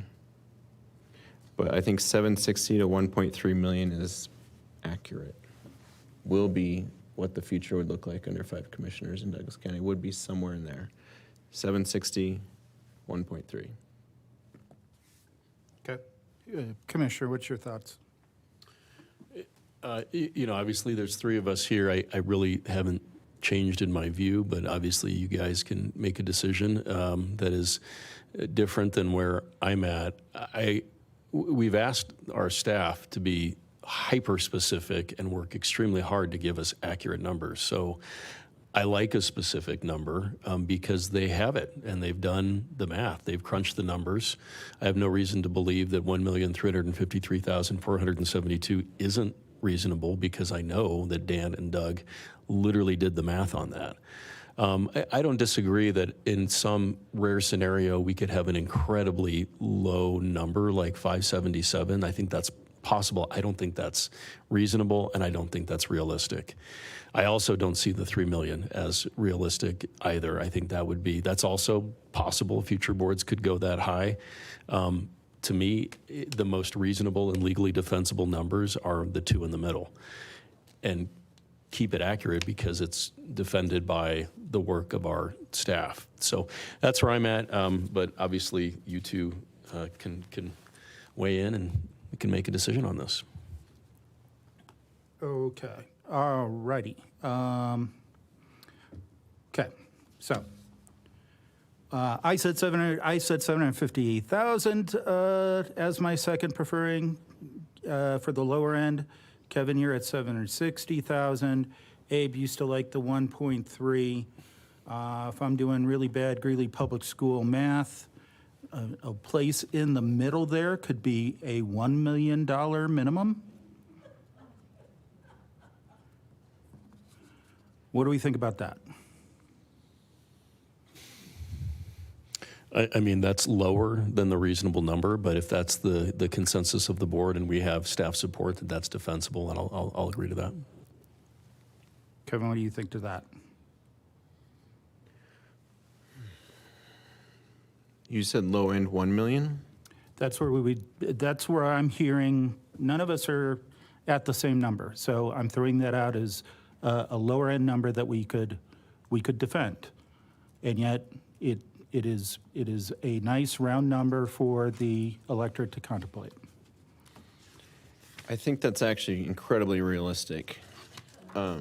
However, I think to give us extra leeway, I mean, you look at what El Paso and Adams and Arapahoe done, that would actually be at the low end, I think. But I think to give us maximum latitude, we do find a number below. I think, one, we should do a range. Concur. I'm with you on that. I haven't heard us disagree with doing a range. I'm just trying to get us to establish what that low end number should be, and we're willing to stand by, because then we're going to, once we say yes to a number, then we're going to move to the high end estimate. I would propose that we use maximum brevity, we use the term ongoing estimated, and while I think 1 million is realistic, I think we just give ourselves and future boards a little wiggle room to be extra conservative and do 800,000. Or if you want to be incredibly tight budgeted, then 760,000 as the low end. All right, we don't need unanimity, but I'm just looking at the slide right there. I think we ignore one-time costs. Voters should be informed about that, but we don't want to bog the language down too much. We want maximum brevity. We focus on ongoing estimated. Now, actually, that's Ms. Counselor. I have a question for you. Yes, sir. Can you hear me? I keep going back and forth in my mind, one-time costs versus ongoing estimated costs. My gut thinks we should focus for just the title on ongoing estimated costs into the future, but is there a legal perspective that we should look at here to include both, or would it be wise? Ongoing estimated is something I see quite often in titles. You know, the term used in the state statute is preliminary estimate of maximum dollar amount of the change in state or local government revenue and a fiscal year spending. In fiscal year spending. Wait, read that one more time. Sure. Counselor. A preliminary estimate of the maximum dollar amount of the change in state and local government revenue and fiscal year spending. And I'm looking at 140.105.5. I happen to have that right here before me. But it says maximum. It doesn't even contemplate a minimum. It says maximum. I think the goal of this is to provide fact, right, to be factually true in the statement. So I do think that a range would be appropriate because a range could be factually true. Okay. Well, thank you, Counselor. I do believe that's helpful. And I think that directs me to focus on those numbers on the screen. 760,000 to 1.32 million. Purely the ongoing estimated. And we hope voters will somehow find out that there will be one-time expenses. And that's I mean, that's just basic stuff like we'll have to have a redistricting commission. We'll have to onboard people. We'll have to get staff because while AI is playing a key role, I can't imagine like a, state representative not having a legislative aide or a commissioner not having an assistant to help at least with scheduling and things like that. So I'm tempted to put ongoing estimated costs at $760,000 to $1.32 million. And that's, I think, incredibly conservative, given what we've seen from other counties.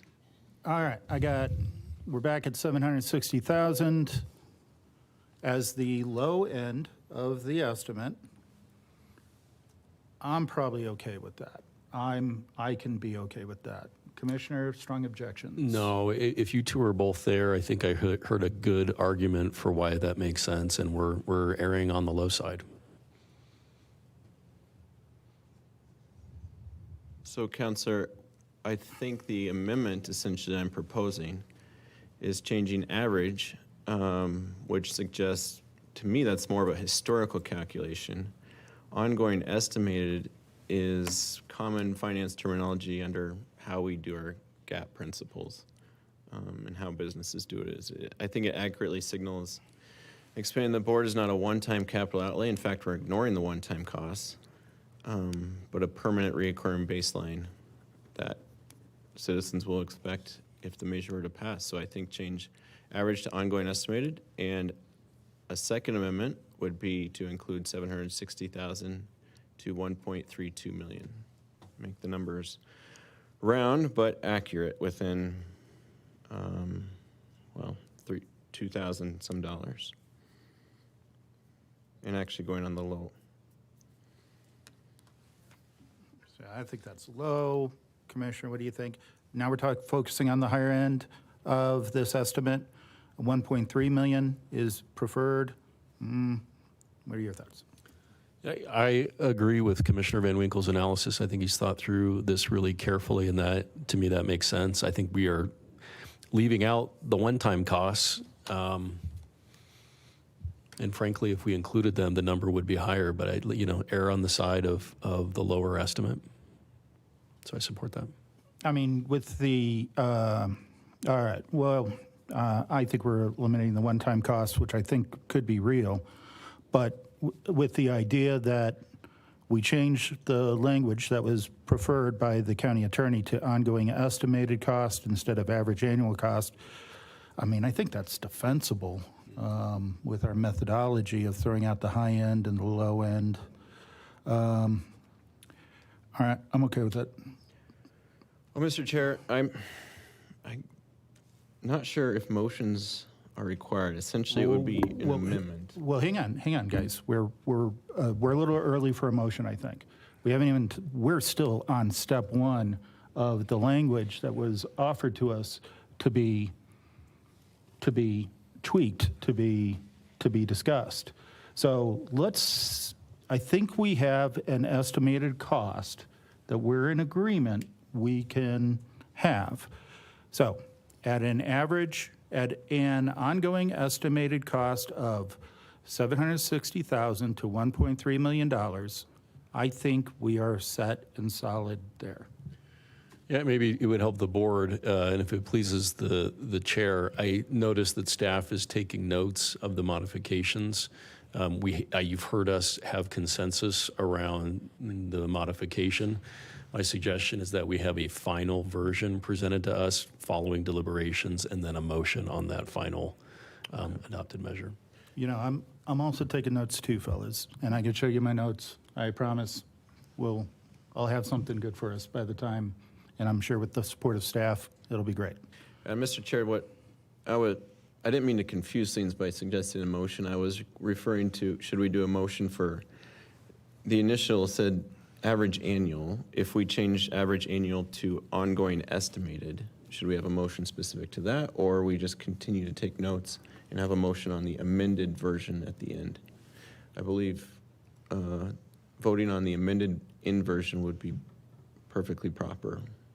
Well, I'm okay with changing the language that we were preferred by staff as recommended to at an ongoing estimated cost of, then I think we've worked out that we're all three comfortable with $760,000 to $1.3 million. I think we're all, Two, Mr. Chair. We round down in the one case, we round up in the other case for few extra dollars of range. I'm telling you, But man, you you're can do killing it. me. You're killing me. You really, we're gonna, see, here, okay, so I'm a voter. I'm George Teal, the fat guy that lives at 931 Eaglestone Drive. And I'm saying, because by golly, they needed to make that extra $20,000 Okay. on the ballot. That's fine. All right? Okay. Okay, 1.3 mil. Fellas, are we set? Now, we can do a motion, it's okay. I mean, but that it would be for us. We don't have finished product for staff yet. Yeah, I think a finished product motion would be proper, and I don't know, it'd be too many splitting of hairs to do each word motions, but. Yeah, I think you're correct there. Okay, so fellas, let's move forward. All right, so the next phrase that we could mess around with is from the general fund, which provides funding for public safety, transportation, and other county services. You know, and Chair, before you move on, I think you made an important comment. I just want to clarify for the record. Does staff disagree with that final range or that language in any way? Any objection to that?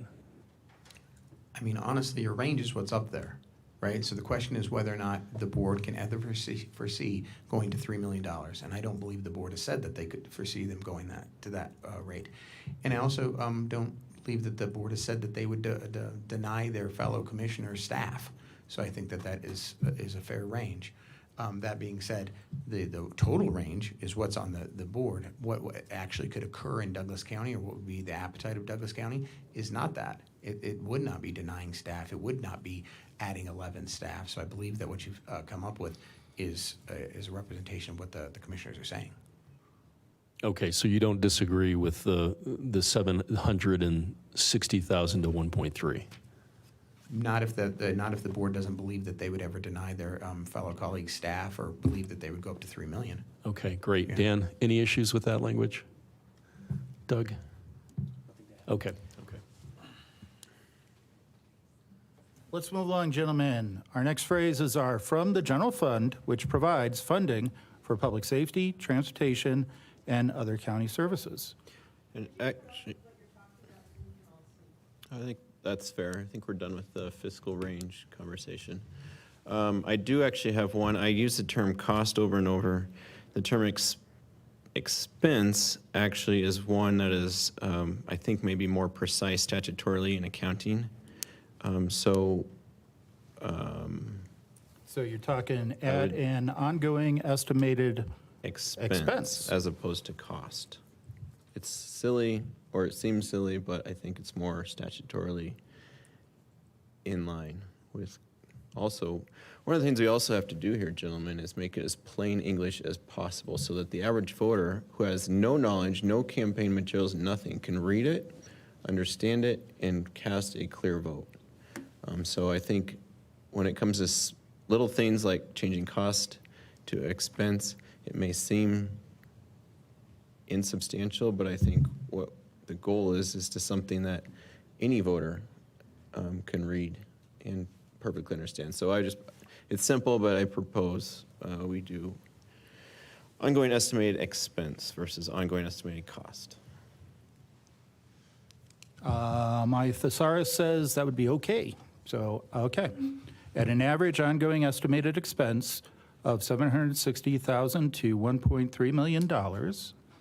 And that brings us, Mr. Chair, to from the general fund. Is that a term that a regular voter can understand? Is that it is probably the most precise term from a government accounting perspective, so we can keep it from that perspective. If we wanted to use a term like paid from county revenues, just to make it a little more plain English for the average voter, we could consider that, but I don't think there's a right way or a wrong way to do it. Mr. Counselor, I may ask you, should we use the precise term for the account that it would come from, or should we use something just a little more plain English in terms of county revenues versus general fund? No, and to the point, I'm not married to any of the language up there. I'm perfectly okay with it all being changed, to be fair. But I did believe that in giving that qualitative outcome of what this would actually affect, and the difference between raising taxes versus cutting services. And we do have a budget, right? We have a finite amount of money that comes into the county. So there would be things that would not be paid for because some is going to salary or going to other costs of the board. So the general fund is not a easily recognizable term. It's a term we use in government accounting pretty frequently, but if you wanted to change that, that'd be perfectly okay. I do think that there needs to be some kind of distinction around that, though, where the funding's coming from, whether it's taxes or services or something like that. I think one of the speakers earlier said, you could cut it down to just the cost. That would be true too. It's really up to the board and making sure that we're giving the best information we can to inform the voter. Okay. Do you guys have a strong opinion? I don't have a strong opinion. I go back and forth. It's the legal term of the fund. It's also not as understandable for the average voter, I think, who doesn't follow our budgeting process. Do you have any suggested alternatives? I think I heard maybe a couple. So let me jump in then. I was okay with from the county general fund. I think if we keep general fund there, we got to say county. On the other hand, Kevin, you said from the county revenues. I could be okay with that too. I would suggest, and this is just me, but paid from county either funds or from county revenues. And if we think our legal advice doesn't seem to imply that we need to use the actual term of the account. It's splitting hairs, but it's our job as a title board, so to make it as common as possible. What do you think, Abe? Say that. So what's your suggested language? From county funds or, from county funds or county revenues. Probably county funds. Because that makes the most sense to me. If I'm a voter, it's like, okay, you're going to pay it from the county's funds. Okay, that makes sense. It's coming from the county pot. Well, I mean, if we're being completely clear, we don't have any money. The money is the people's. I mean, I see that as county tax dollars, right? Paid from county The money tax. isn't ours. The money comes from the people of this county. I hesitate to put the word tax in here because I think if I was a proponent of it, I would not want, if I was proposing this and I was pushing it, I don't know if I'd want the word tax. Fair, but I would say our job today is to not be partisan. So it's not about supporting the proponents, and we cannot support those that oppose. We know that there are a lot of people that oppose this. We know there's a lot of people that support it. So I think tipping the scales in favor of either group is not wise. I think your question is what is the most accurate and intelligible for the average citizen? And I think I believe that would be county funds. If the goal is brevity in this and to make it as less wordy as possible, by using the word revenue, I think you probably could drop without raising taxes because revenue is the taxes. Right, that's how we get property tax. That's our revenue. That's the money that comes in. So by using that, you could drop without raising taxes. Which I do want to do because I do believe that's a term out of Tabor, which has nothing to do with this. Yeah, I would support that too. So what is your suggestion? I would use county revenue then instead of county funds because it talks about the source, and the source of our revenue is largely property tax. We have some sales tax, but largely property tax. Okay, so I propose that we make it from county revenues. I support that and support the recommendation of county council.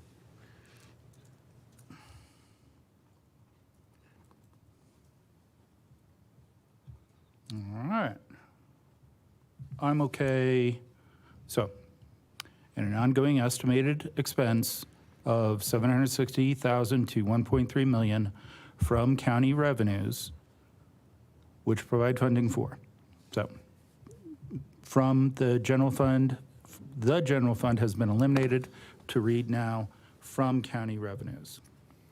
Do we want to consider, I just heard a little bit of back and forth between Kevin and the county attorney of eliminating the phrase further on that we see here in white of without raising taxes.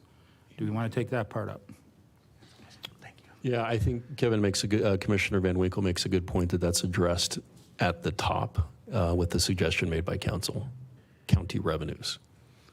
Yeah, I also support it because it's standard Tabor-specific language. This has nothing to do with raising taxes. It's not lowering taxes. It's off-topic, and from a pure governance structure, it's just changing the structure of government. It's not raising or lowering taxes, so taxpayer bill of rights is not. I think it's unnecessary clutter that confuses things, and if I was a we can't look at it from the proponent or opponent. But if I was I wouldn't want tax questions mixed in with the structure of government questions, because that wasn't the will of the signers. So. All right, I'm not going to argue against it. So, without raising taxes has been eliminated. Let's move back to the middle. We're dealing with the phrase from county revenues, and then the phrase, go ahead. Which provides funding for, we can simplify that, remove some letters, some words, and just make it that support. It's more plain English to me. I'm not tracking. County revenues that support. Oh. As opposed to county revenues which provide funding for. Mm-hmm. Yeah, that's concise. Okay. And actually that takes us, I don't know. Nah, keep I going. don't want to use terms, it's tempting to use terms like we'll reduce services, we'll reduce funds available for. I think that would be putting the thumb on this. That could be interpreted as pushing one way or another. So I think just by saying that supports. And then the next conversation will be the 3 topics, which is state law. But are we in agreement on that supports? Yeah. Me too. All right. You want to take us into the next piece of what the 3 topics suggested of public safety, transportation, and county services? And the reason for even doing that, it comes from the Colorado Revised Statutes. Now, we are a statutory county. We are not home rule, so we must look to the legislature and to our Colorado laws for guidance. And the Colorado laws are very clear that voters are entitled to know what's going to be affected by any revenue changes or expenditure changes. And it specifically says in state law that the major programs, and it lists 3, let's see. The 3 largest areas of program expenditures must be stated. So if we're going to provide the information to people, state law takes it a step further and asks for 3 areas. Right now we have our 2 biggest parts of the pie, which are public safety and transportation. That's our sheriff's office, it's our heli-tac, that's our firefighting. Transportation's, we use more money on transportation than like the next biggest counties combined. I know more than Adams, Jeffco, Arapahoe combined, and Boulder combined. So those are the 2 biggest, just from a structural perspective. The question I have is other county services. I'm not sure it tries to encompass the rest of the pie. That would be human services, it'd be veteran services, senior services, things like that. I don't want to, while tempting, I would love to put in there snowplows and senior services. I think that might be a bit too descriptive. I think just simply stating essential county services as the 3rd option. I would agree with that. All right. Well, first of all, I was totally going to fight you about keeping public safety and transportation in there, because that's every year I've been here, Oh, that's wait, 80. you're suggesting taking that out? No. He didn't Oh, okay. suggest taking it out. I was going to fight him about it, though, because what he started, sorry, Kevin, but just because at any given year, public safety and transportation is between 80 and 90% of this county's budget. Yeah, I was going to fight on that too. It's just such a massive component of what happens here. So, but, I mean, I think 80 to 90% is two topics. 89% of the budget is two topics. So then it just feels to me, if we were to truly stick to the letter of the law that you referenced, Commissioner, man, then we would be parsing. Okay, what is 4.7% versus 5%? You know, I mean, so I'm A-okay. I heard that supports, and then public safety, transportation, and essential county services. I think that looks okay. Okay, thank you, Mr. Chair. And to be clear, I don't think there's a right way and wrong way to do this. 140, 105, we just need to be as clear as possible, as concise as possible. I was trying to find got so many statute references here. Yeah.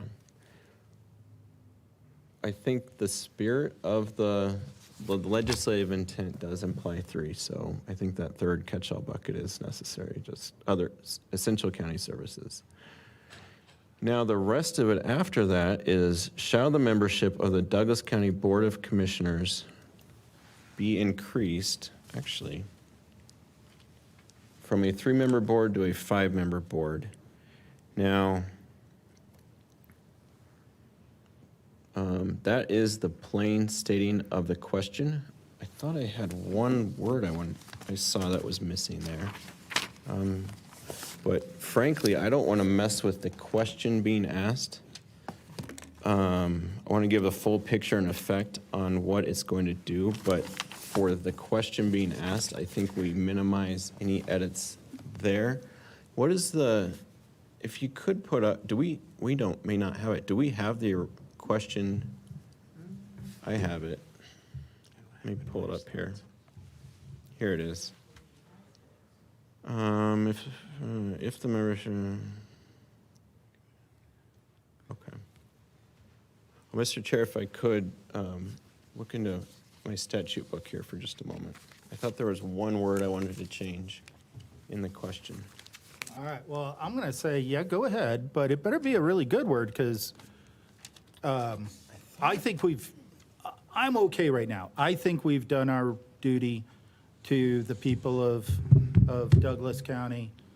We heard from proponents, we've heard from opponents today. And by the way, I remind my colleagues, I've done a petition effort here in the town of Castle Rock. Now we're at the meat and potatoes of what was actually on the petition. And better be a really good word to add there, Commissioner. Mr. Chair, and it's not necessary. Maybe I think in the sense of brevity, we leave it off. Technically, it'd be the Douglas County Board of County Commissioners, but so it'd be inputting the word county there.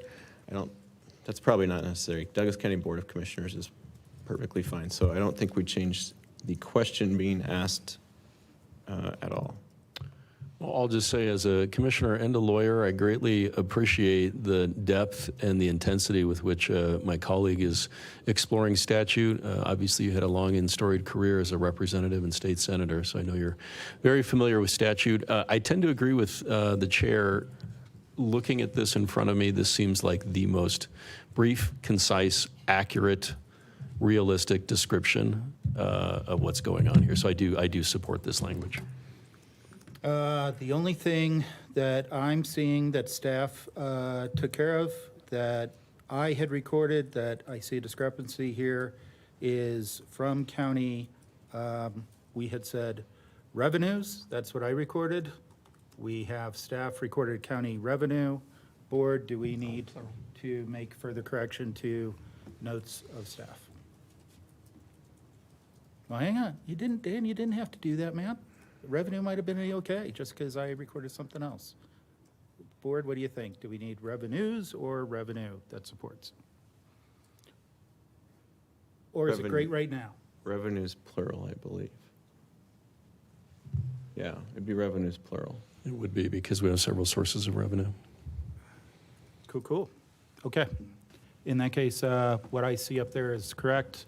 That's the notes I was keeping. Great job, Dan. Well done. All right, let's continue on. So I think that is going to be the first question on the ballot per state law. I think we got that set right now. No need for a motion at this time, guys, because this is what we want captured in the resolution. If everybody notices, that is what our staff has done, is actually changed the wording on the resolution. All right, let's go down to what will be the second question on the second question on the ballot. Okay, so notice we do have the suggested amendments from staff up there already. And staff did not suggest changing the question of if the membership of the Douglas County Board of Commissioners is increased from 3 members to 5-member board, by what method shall the Board of Commissioners be elected? Staff did not suggest any change there. That is from their petition. You guys want to get into that, or are we okay with that? Because I thought that looked okay. I don't see a need to make a change there. No, I'm comfortable with that. We're talking about the text between yes, no, and vote for what? No changes for me. Although, Go ahead, Commissioner. This is so it's the same question as before. Do we use the actual legal term, which is Board of County Commissioners? That's the legal term in law, but it seemed like before we were okay just using Douglas County Board of Commissioners. I think if our barometer is clarity, we're okay, because saying county twice would be duplicative. Yeah, I agree. It's not the legal, it's not what's in the Constitution and the statute books, but I don't think any voter would be confused by it, so. Well, let's ask our county attorney. Jeff, any issue with that legally? I think both of them are acceptable. The commissioner is correct that it is the county Board of County Commissioners, but Douglas County Board of Commissioners, I think, is understandable, and I think that it would be a fair reference. Okay, moving on, sorry. No edits. all right. So let's turn our attention, gentlemen, then to the text below vote for one. And the change that we had suggested is making sure that district commissioners are capitalized, kind of like a title, and then who reside. Because I think in our analysis during the executive session, and gentlemen, you need to stop me too much if you need to stop me if I go too far to breach confidentiality of the executive session. But I think all 3 of us felt it was very important to clarify is that 5 districts who reside in districts to be elected only by the voters resident in the district. I think it was very important for us to clarify, yeah, those new 5 district commissioners have to reside in those districts. Questions? Concerns? Well, it's actually, some of that should be highlighted up there because it is a change. The original ballot language stated 5 commissioner resident in districts, which if I'm the average voter, 5 commissioner resident in districts, it just seems much cleaner to say 5 district commissioners who reside in districts. But And that was the request for grammatical, make it a little easier to read. To give credit to the petitioners, they're trying to use the language out of the state statute as close as possible, but even Adams, when they you put the same measure on, they made the similar correction, just so that people understand. I believe the original petition language said 5 commissioners resident in districts, and that was difficult to understand. I even gave that a little bit of a smell test with a couple folks in my office, and they had a difficult time understanding what that was. And hopefully 5 district commissioners who reside in the districts is a little clearer. And now, if you'd like to take the step further, I think you could look at what if the phrasing for the description of the voters would like to be changed as well. But I think that's voters resident in the district is a little clearer than that first phrase was. 5 district commissioners reside in districts to be elected by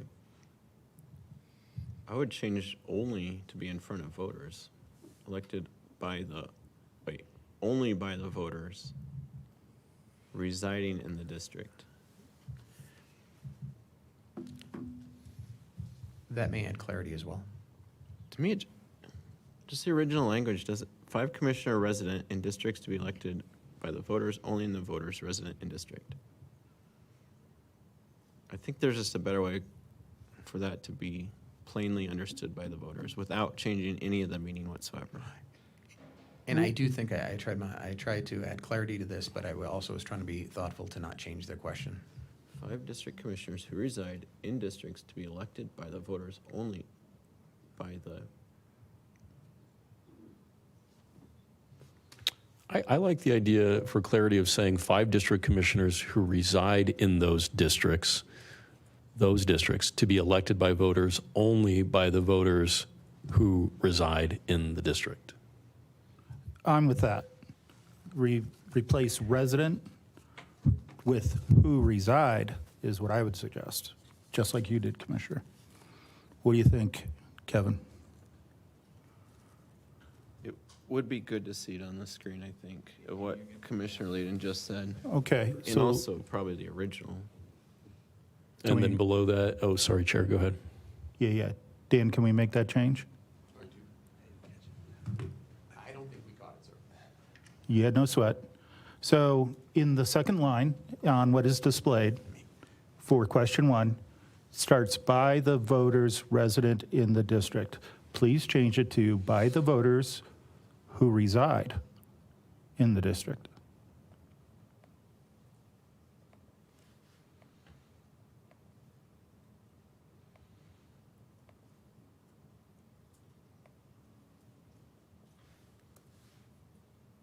All right, fellas, take a look at that.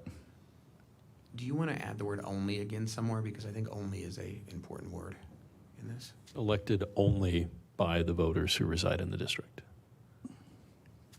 Yeah, I agree with only right there, Dan. That's super clear. Okay, check it out, fellas. We good with that now? By the way, 5 district commissioners who reside in those districts. Oh,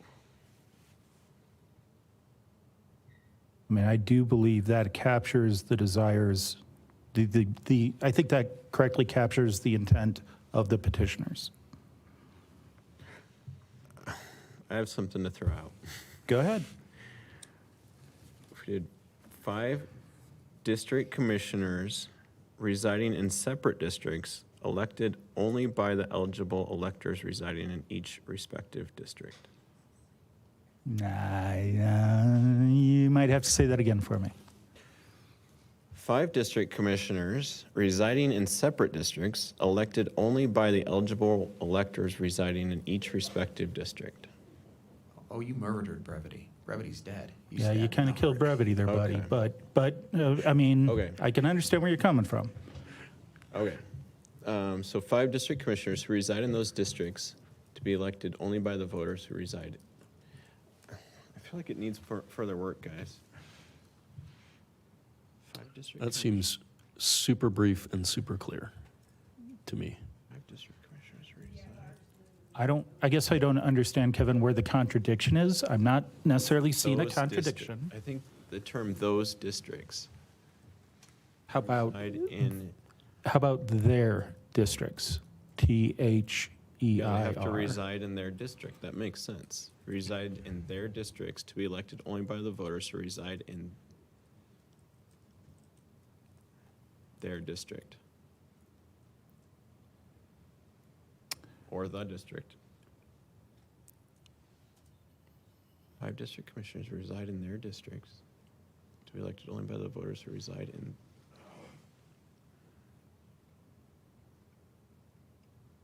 I'm good their with it. respective district? Or you're good with that? Their I'm- districts. I think I'm good with it. I guess the only other question would be at-large component. Is there an at-large issue we need to address in that one? I think we need to mirror the language in the second question for sure. So the change Okay. you made in the first, we should mirror in the second. And then how you'd like to Yeah, remember, this is the question, this is the element of the question that no at-large county, the at-large county commissioners are eliminated through the asking of this question. Right. And it's only district-based. So I don't think we have to say anything about at-large. Here, next one down, we do. All right, I'm good with it. Abe, sounds like you're good with it as written. Kevin, we don't need unanimity. However, I'm willing to hear any concerns you still have. No, I think we made it more clear than it was before. I am tempted to make it even more clear for each voter, but it also requires changing their language even more. So I think this is a good middle ground. Okay, let's consider that good to go. Let's turn to question number 2, which is really option number 2. 3 district commissioners who reside was a modification that staff suggests in the districts to be elected only by the voters resident in the district, and 2 at-large commissioners to be elected by the voters of the whole county. I do think we need to consider changing the language for the first part where it talks about the 3 district commissioners to make sure we're mirroring up against the first option. So 5 district commissioners who reside, thank you, Dan, in districts to be elected by the voters. Elected by the voters, only by the voters. We've got too many by the voters, only by the voters. So elected only. So Dan, move down to the end of the line, please. And then come back and, okay, now you can start deleting, Dan. Or there you go. I think you're on it. You're on it, man. Go ahead. A point of personal privilege, Chair, scheduled to be back in my district at 1, which I'm going to be terribly late for. I know this is critically important, but just wanted to advise the board of that. Yeah, I really feel like we're almost done, Abe. Okay. But you bet. I got you. I got you, brother. All right. Gentlemen, please cast your attention there.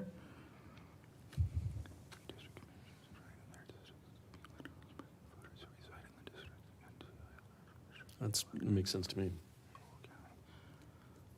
I kind of like that, fellas. Yeah, I don't think it changes at all the original intent of how those 2 options would be. I think it provides the clarity needed. All right, gentlemen, sounds like we're in agreement. What we see right now is the resolution under consideration for adoption. Folks, come on now. You did have your opportunity. We're either going to get this done or we're not going to get this done. I think some of you want us to get this done. All right. Gentlemen, this looked like a resolution we could adopt. Mr. Chair, I'll make a motion, if it pleases the board, to adopt the ballot title for the Douglas County BOCC expansion 3 to 5 members voter-initiated petition as recommended and discussed today. Heard. And I will second the motion, Mr. Chair. All right, the second is heard. There is a motion and a second. Further discussion.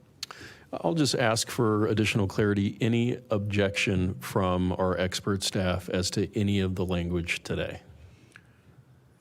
No objection to the language, sir. I would say in the motion itself as edited in the meeting today. Okay. I'll accept that as a friendly amendment. I'll second the amended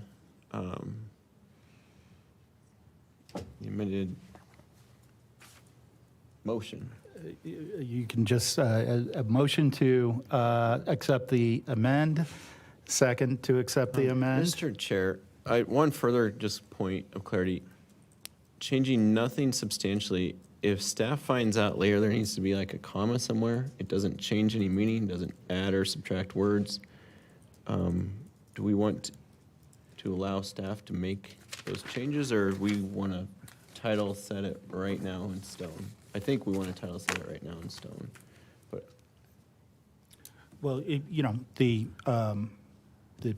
ballot title will be fixed on the adoption of this resolution. okay. If we are concerned, if staff has concerns that there is a comma missing, please advise the board at this time.